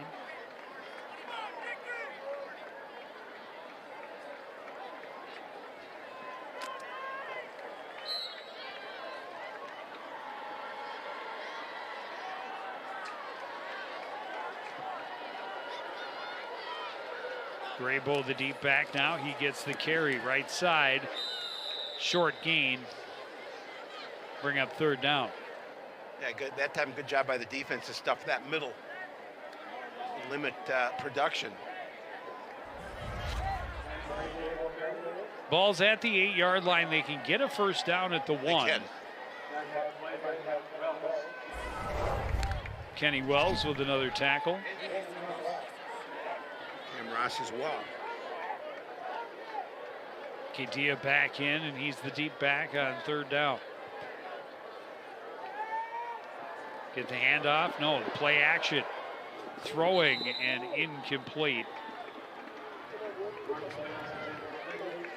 That was Looking great pressure. for Sebastian Murillo. DeMont Jones with some great pressure.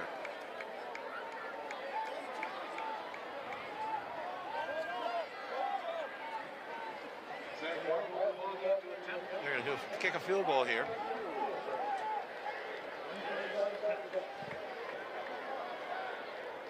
Would make it a 7-point game.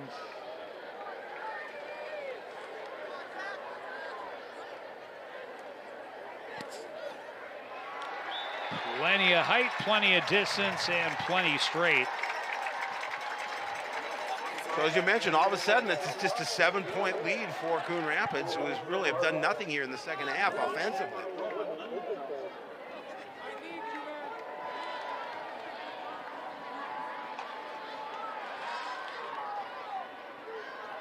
Just about at the end of the third quarter.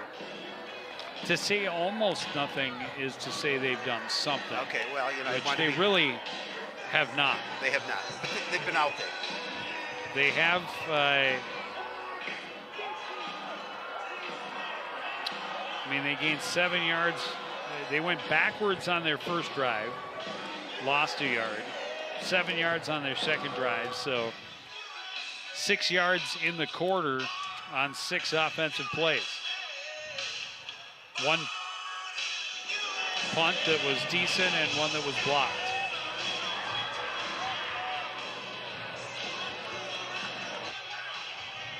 But they still have the lead at 21-14. They do.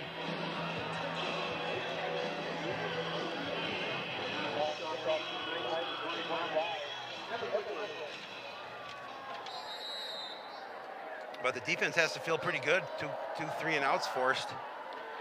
Marble's short kick taken by Scheller at the 30, working his way all the way back to the right side of the field, trying to gain the corner.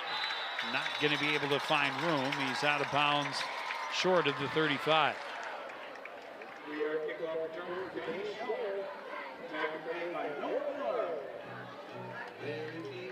He's walking a little gingerly too, like he's got something going on with his back.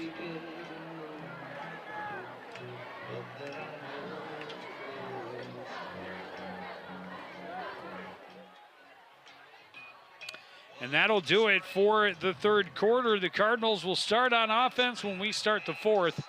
That's on the other side of a break on CTN.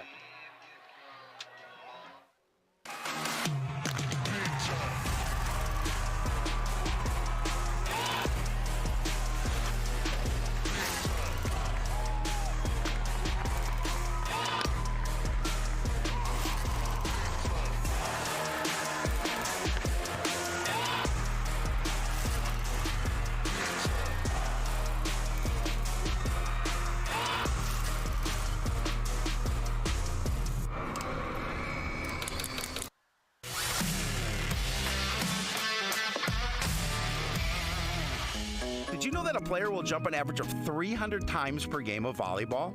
Wow. And I think jumping up to go to the fridge is hard. The fastest volleyball serve was over 83 miles per hour. Yikes.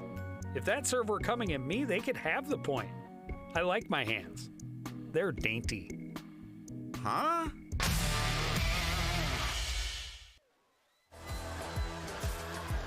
Back at St. Michael Albertville High School, we got a good one going, a one-score game as we start the fourth quarter. Coon Rapids has it 1st and 10 from their own 34. They have that 21-14 lead. Maddock airing it out, looking for Cummings. Coleman, and runs into the coverage. That ball probably uncatchable, Yes, and the St. Michael defender is slow to get up. Yeah, he had a huge collision with Kaijan. See it again. Yeah, that ball well overthrown. He had a step on the defender, but he was attempted to be double covered. And yeah, he was up there high. Johnson was up in the air going after it. And came down hard. Right on that tailbone.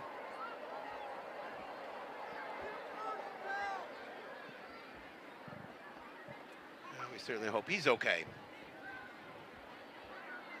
Yeah, the trainers have been busy this evening. They have.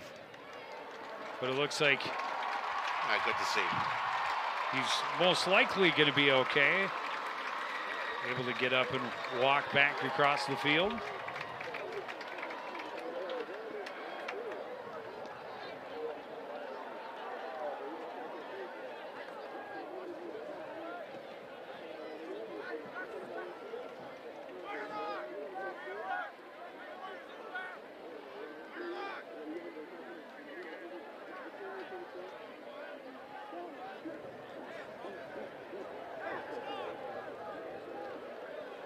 Cummings Coleman in the backfield now with Maddock on second down. 3 receivers on the left. Handoff goes to Cummings Coleman, looks for room on the right side, cuts up, and pushes his way forward out to the 40, a gain of 5. Last first down for Coon Rapids, second drive of the second quarter. It was the last time, and you see Kaijan grabbing. He seems to be okay. Oh, now he's coming out. 6-yard gain as they place it at the 40. It'll be 3rd and 4.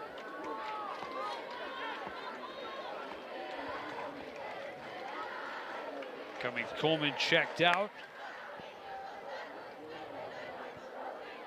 Scheller in the backfield with Maddock on a big 3rd down for this offense. Quick pass, right side is complete. Just got it. And a first down. Yeah, they need to move the chains. There's Braden Waldron on the reception. They need to move the chains because they haven't done it in a while.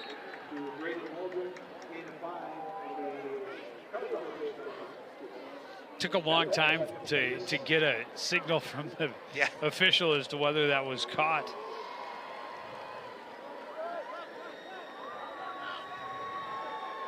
So fresh set of downs, 1st and 10 from the 45. Handoff, Scheller hit in the backfield and dropped for a short loss. And again, the defensive front for STMA is just doing a better job at winning at the point of attack than the Cardinals are in the second half.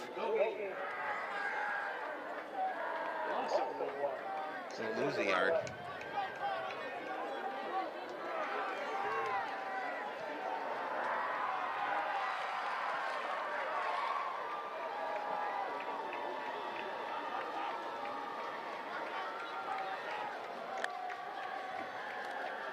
Maddock throwing over the middle, complete to Cummings Coleman. He'll be short of the first down, but into St. Michael territory. It'll make it 3rd and about 3. Yeah, manageable 3rd down situation for Coon Rapids here. I mean, they just want a sustained drive. They want to take time off the clock, nursing a 7-point lead, but they want to sustain drive, and they want to put points on the board. They want to put pressure back on St. Michael Albertville. 3rd and 2. Handoff goes to Scheller. He'll have the first down. Stopped at the 43.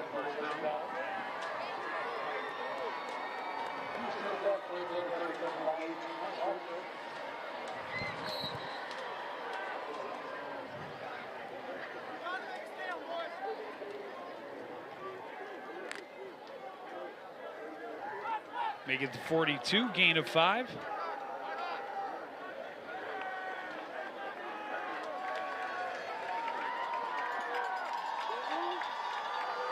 Cummings Coleman, the lone receiver up top. Maddock throwing long for him, trying to just let him go out and get it. Good coverage. Really good coverage. As Salvamacchio was with him step for step.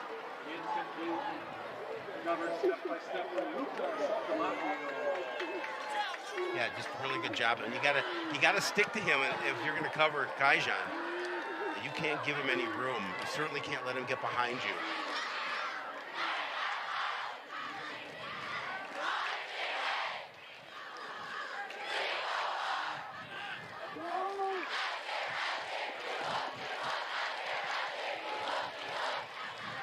Fearing shifts left to right. Handoff Scheller. Slips out of a tackle, breaks free, and he's going to have another first down just shy of the 30-yard line of St. Michael Albertville. Yeah, Cardinals need more of that. They need to have a successful running game, but they also need to, again, burn the clock if they can and continue to move the chains, which they're doing here on this drive. And they need points. Well, and then I was going to say, then they need points. You are correct.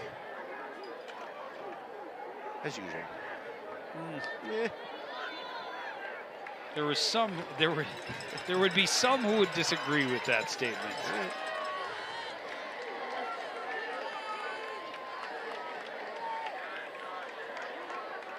First and 10 from the 31. Another handoff to Scheller. No, play action. Rolling is Maddock. Tucks it, wants to run. And he is going to get back to the line of scrimmage, but no more.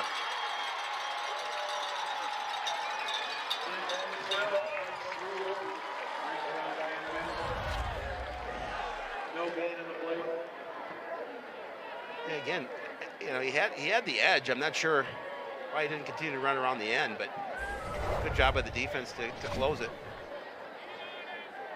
Put him in second and long.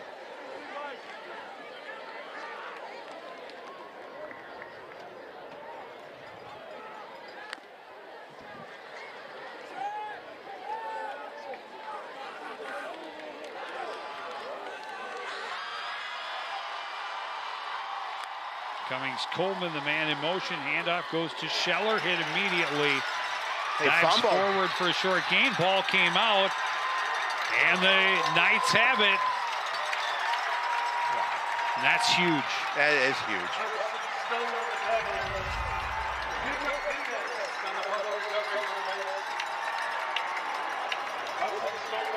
Definitely coming out. Yep. Ball security. And so now the Knights take over, first and 10 from their own 35, down a touchdown. Boy, what a big break for the defense.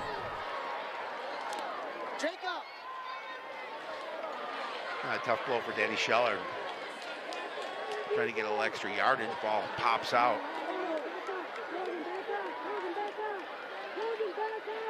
Bartle out of the shotgun, rolling to his left, wants to run, cuts back, has a good carry into Cardinal territory. Stopped at the 48-yard line and a first down. Gain of 17. Will Barlow runs for 17. On the next first down, he's tackled by CJ Allen. They get a 16-yard gain. 16 yards for Will Barlow.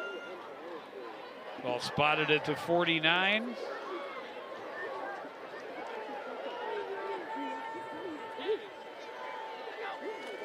Bartle hands it off. Kedia able to fall forward for a gain of 5.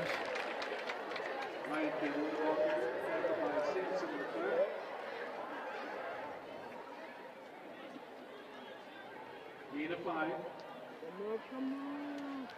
And now St. Michael Albertville really in the driver's seat. They've got the momentum, they've got the ball. They certainly are, but they're trailing by 7.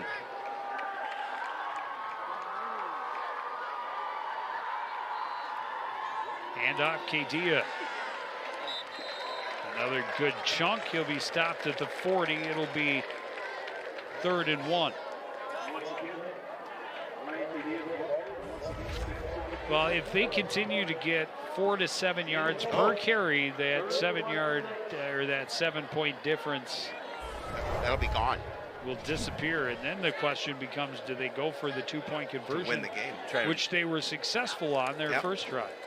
Handoff, Kadia, and he breaks free. Another first down. Stopped up at the Cardinal 27-yard line after a gain of 14. Yeah, just a great burst up the middle. Great job by the big boys up front to open that hole. And, you know, he does the rest. He's so quick. He's able to get through the middle and pick up that positive yardage. That defense, I'm sure, is a little tired out there. They've spent a lot of the second half on the field. Well, and that's what Coach Russell said. We've got to get the defense off the field.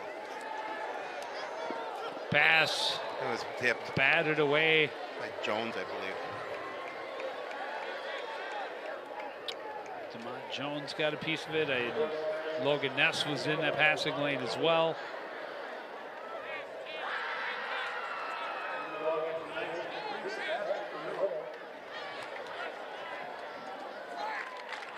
Cardinals were able to come up with a couple of key stops in that first half. Now trying to protect that one-score lead. Fake the pitch, keeping it is Bartle. He's tripped up. He had a lot of green in front of him. Well, he's done it a couple of times this evening. Just that fake, which gets the defense going the other way, and he's able to take it up the middle. You saw him do a little shovel pass earlier in that same type of play. Gain of 6 sets up 3rd and 4.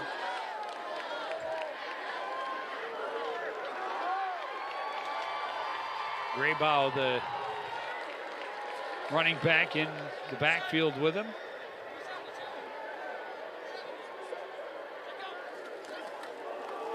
Quarterback keeper, he's got plenty of room on the outside of first down and more.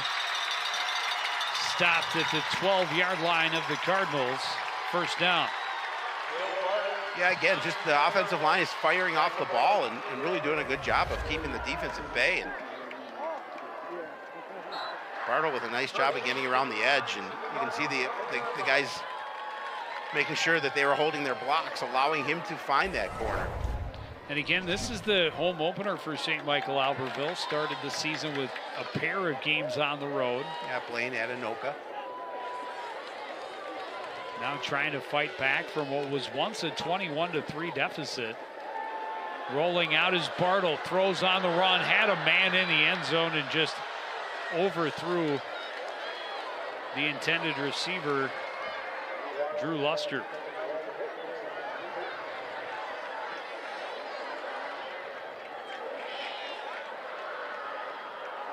Maybe that was Hiltner. Is that 9? Was it number 9? Number 9? Number 9? Well, let's just see if it was number 9. So I thought originally it was number 8, but maybe it was number 9. It could have been number 9. Number 9? Number 9. Never gets old. To us. Well, that's all that matters. 2nd and 10 from the 12. I haven't heard any complaints from the viewing audience. Another fake pitch, and again, Bartle trying to run. He tried to hurdle his way through and was stopped at the 8. Gain of 4. Under 4 minutes remaining. See it again. Oh, he's hurdling his own man who was down.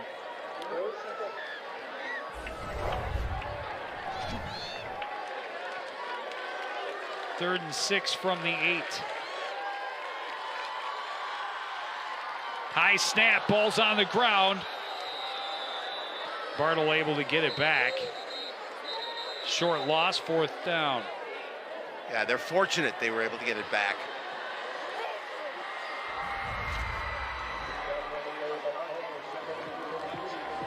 Timeout's called. Just took a fortunate bounce, really. Yeah, it did. For STMA. Loss of a yard. So this will be 4th and 7 from the 9. They have an opportunity. They can get a first down at about the 2, just inside the 2-yard line. This could be the ball game. It really could. Big play.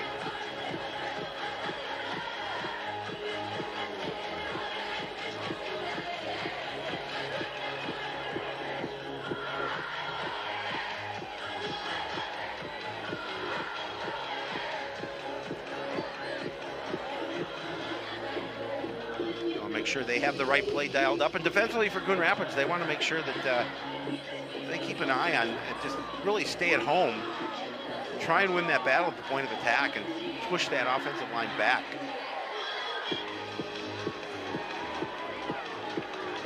Yeah, we saw defensive coordinator Zach Dienaber firing his guys up, making sure they're all on the same page.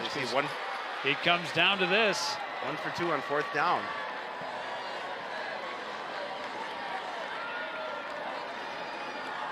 Bartle throws over the middle. Touchdown, St. Michael Albertville. Wow. Owen Egge finding a hole, securing the touchdown.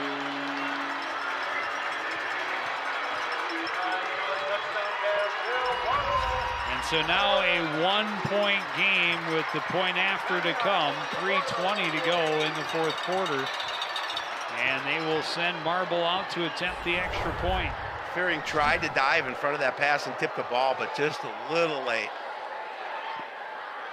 Kick is up, it is good. We are tied at 21. Yikes. It was all Coon Rapids in the first half. It's all STMA here in half number 2. Might have been his best pass of the night. Wow, I mean, look at Fearing coming across. Originally I thought he got a piece of it. I did too. Just out of his reach. I love the effort there by Fearing, but unfortunately the result wasn't what the Coon Rapids Cardinals were hoping for. And now, as you mentioned, we're all tied up with 3:20 remaining, and the Cardinals looking for some kind of momentum, because they haven't had any here in the half. They finally started getting their offense rolling, but then turned it over. A little bit, yes. But yeah, you turn the ball over and you stop a drive.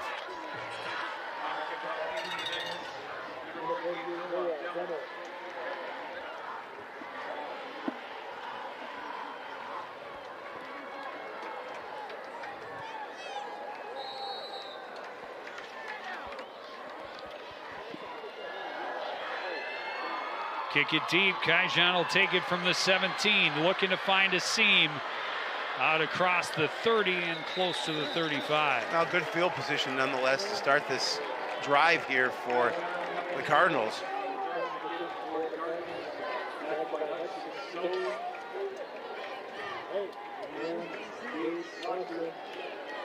And now what can the Cardinals do on offense to find a little more room, a little more rhythm?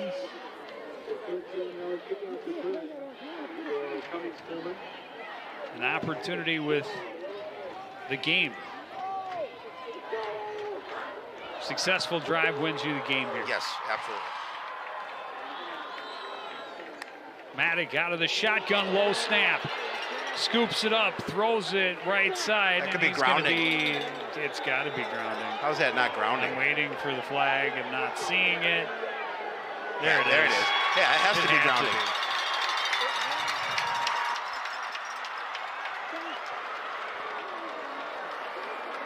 Yep. Intentional grounding. And that'll be yardage plus the down. That 5-yard penalty. It's definitely not how they wanted to start. Loss of down. Oh, and they marched the yardage off from the spot, so ball all the way back at the 15-yard line. They've got to get to the 45. It'll be 2nd and 30. And what's in your playbook for that? Joe Young, what are you calling? Get it to number 2.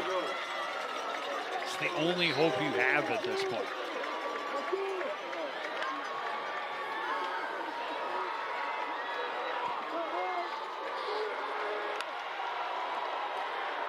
Maddock looks over the middle, pass through the hands of Jared Fearing, incomplete.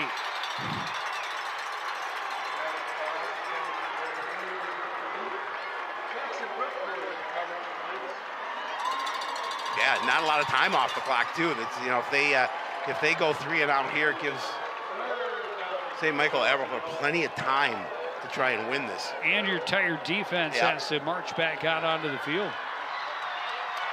This was a game again that You know, it looked like Cardinals had well in hand. Well, and I think they thought they did. The pass a little bit high, but that's one that Fearing has to come down with. I mean, it was early in the second quarter that they went up 21-3. You see that? Now here they are, all tied up. See the numbers on third down for Coon Rapids.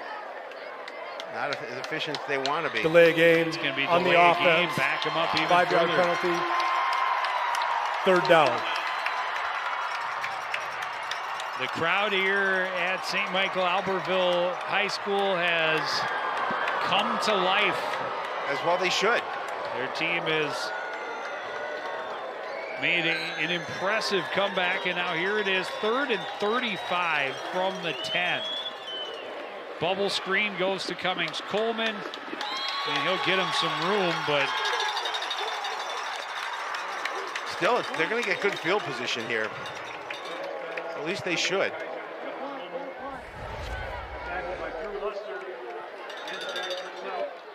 gain of about 8.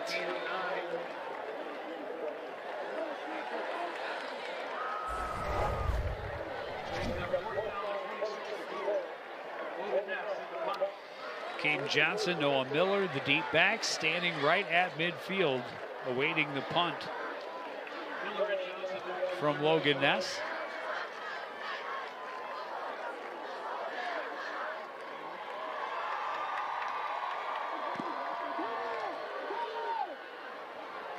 Taken at the St. Michael 49 by Miller, running all the way to the near side, but not getting any room upfield. Gets across the midfield stripe. They will start in plus territory at the Coon Rapids 49. 2:08 remaining on the clock. And yeah, as you mentioned, on the Coon Rapids side of the field, good field position for the Knights here. And again, we'll see. All the momentum. All the momentum. The Cardinals have 0 momentum. They had plenty of momentum at the break, none now.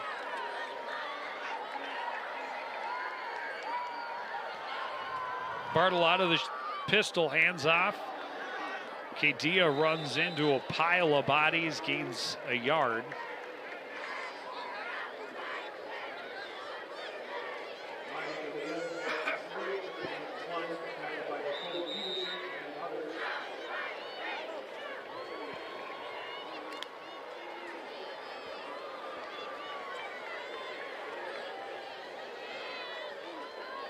Timeout called. Well, it's an official's timeout okay. for an injury. We got Peterson.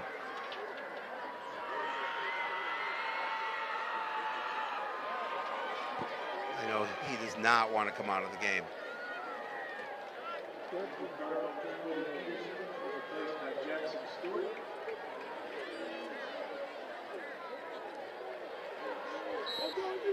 Second and 9.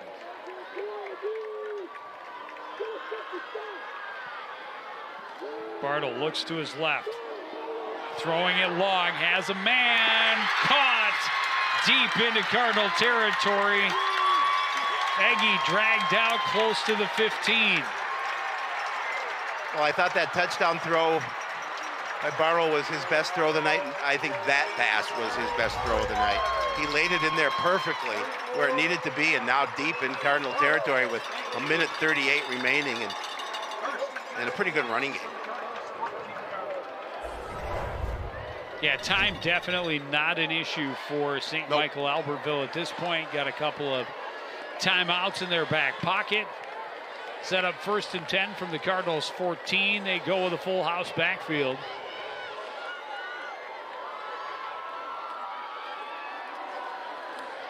Hand off, and they just move the whole pile forward.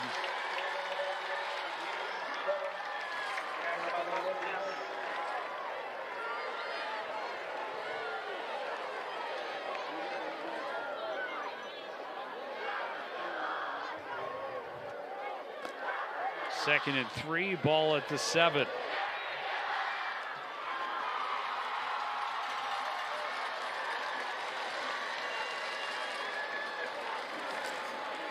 Great bow again, left side, first down, and stopped at the 2.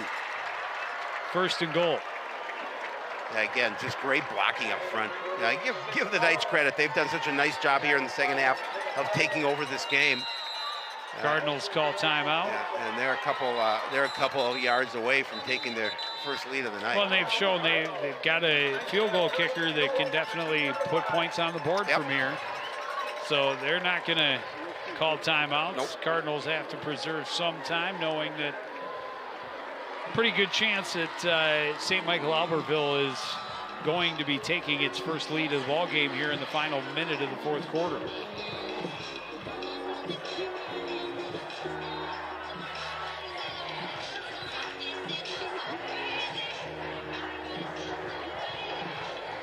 And that defensive unit has got to be tired. They have spent a lot of time on the field in the second half. Absolutely. And then you look at it, you've got your 3 top receivers are also playing defense. Yep.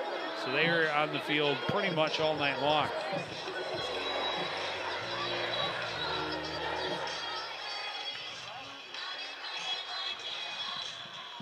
Well, the home crowd, quiet at the end of the half, certainly have a lot to celebrate here if they can push it over the stripe.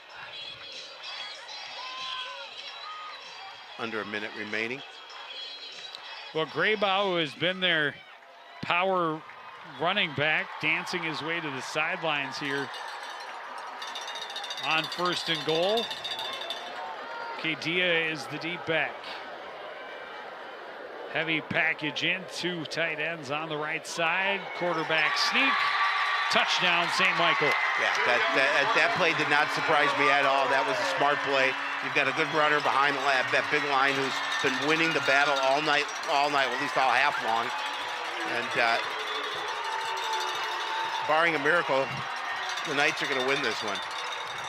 52.4 seconds remaining. And I'm going to guess, while they did kick it long to Kaijan on the last kick, they won't kick to him. They will not kick this one to him again. And I think, you know, the smart play may be just to kick it out of bounds. I know Centennial did that at least once in the opener. Just kick it out of bounds, no return, give him the ball at the 35. Marble's extra point is good. Trailing all game, STMA now on the verge of scoring their first win, up 28-21. Yeah, I mean, give them just a monumental collapse for the Cardinals in the second half. Like, they really couldn't get anything done. And they certainly could not stop the Knights. Cardinals last score was less than a minute into the second quarter. Nothing since. At that point, it was 21-3. Knights have rattled off 25 unanswered points. Well, we'll see what Marble decides to do and what the plan of attack is for the Knights. Line drive kick will roll to Kaijan inside the 10. Looking to find some sort of room to run, and he's wrapped up quickly and stopped short of the 15. Yeah, again, they've, I don't think Kaijan right now is 100%. I think he's feeling some effects for some leg cramps, and he's been kind of grabbing the back of his leg a little bit here in the second half. And well, the Cardinals need to go 77 yards. 46 80, seconds. Sorry, no. That's 87 yards in the next 45 seconds.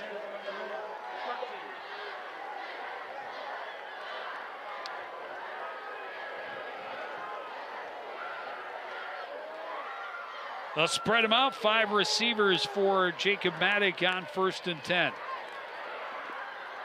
Throw right side complete. Fearing dropped the ball, able to pick it back up and get out of bounds. Short gain out to the 20. Yeah, and time's certainly not on the side of Coon Rapids.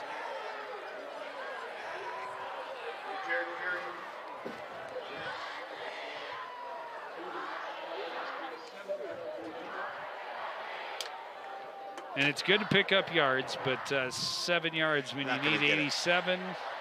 Well, now all they need is 80.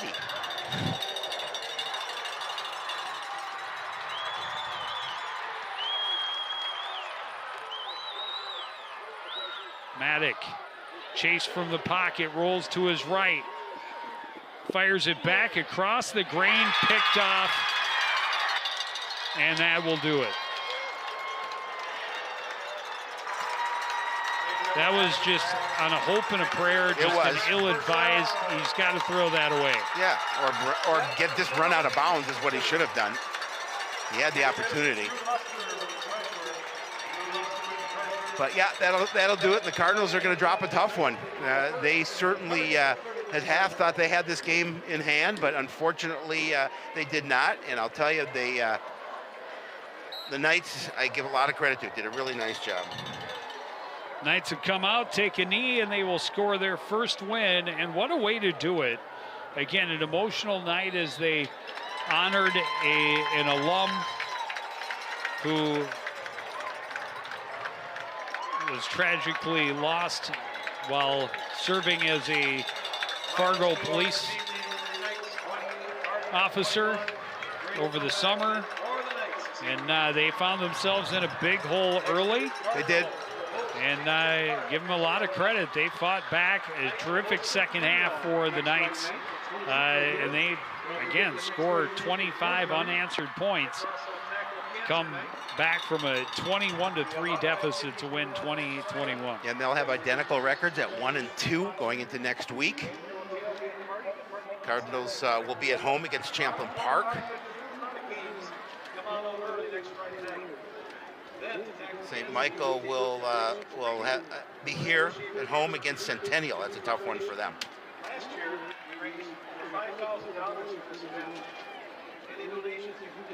Yeah, the second half just belonged to St. Michael Albertville. Give them a ton of credit. They came out their first drive. They just ran the ball right down the throats of the Coon Rapids Cardinals. Kadia had a fantastic night running the football. This, I believe, was his biggest run of the night, a 42-yarder. And then it was Graybow finishing it off with the touchdown. Thanks to everybody for coming out this evening. And another field goal from 25 yards out, and then the fumble. And turnovers were big. Actually, Coon Rapids won the turnover battle, only it finished 3-3 because of the interception there at the end. But they battled back a huge pass down at the sidelines to Eggy, and then finishing it off with the quarterback sneak was Will Bartle. They had the extra point in the final minute. They trailed almost the entire game, but they found a way to win at the end. Yeah, with less than a minute left, they were able to score. And there's, as you mentioned, just a desperation heave by Maddock to try and get something done, but threw the ball into the wrong hands. Yep, and the road doesn't get any easier. They are at home the next 2 weeks. Next week against Champlin Park, and then the week after that they host Anoka. Yep. Here's a look at what we have going on Monday night. Volleyball against Andover on the road. That will be at that Champlin Park versus Coon Rapids game next Friday. And then we'll see volleyball again on Tuesday the 26th when the Cardinals host the Panthers from Spring Lake Park. But that's going to do it for this edition of CTN Sports. Again, the final score, St. Michael Albertville 28, Coon Rapids 21. I want to thank everybody out there for joining us and continuing to support everything we do here at CTN. For the entire crew, including Bill Hupp and Howie Shapiro, I'm Joe Young saying good night.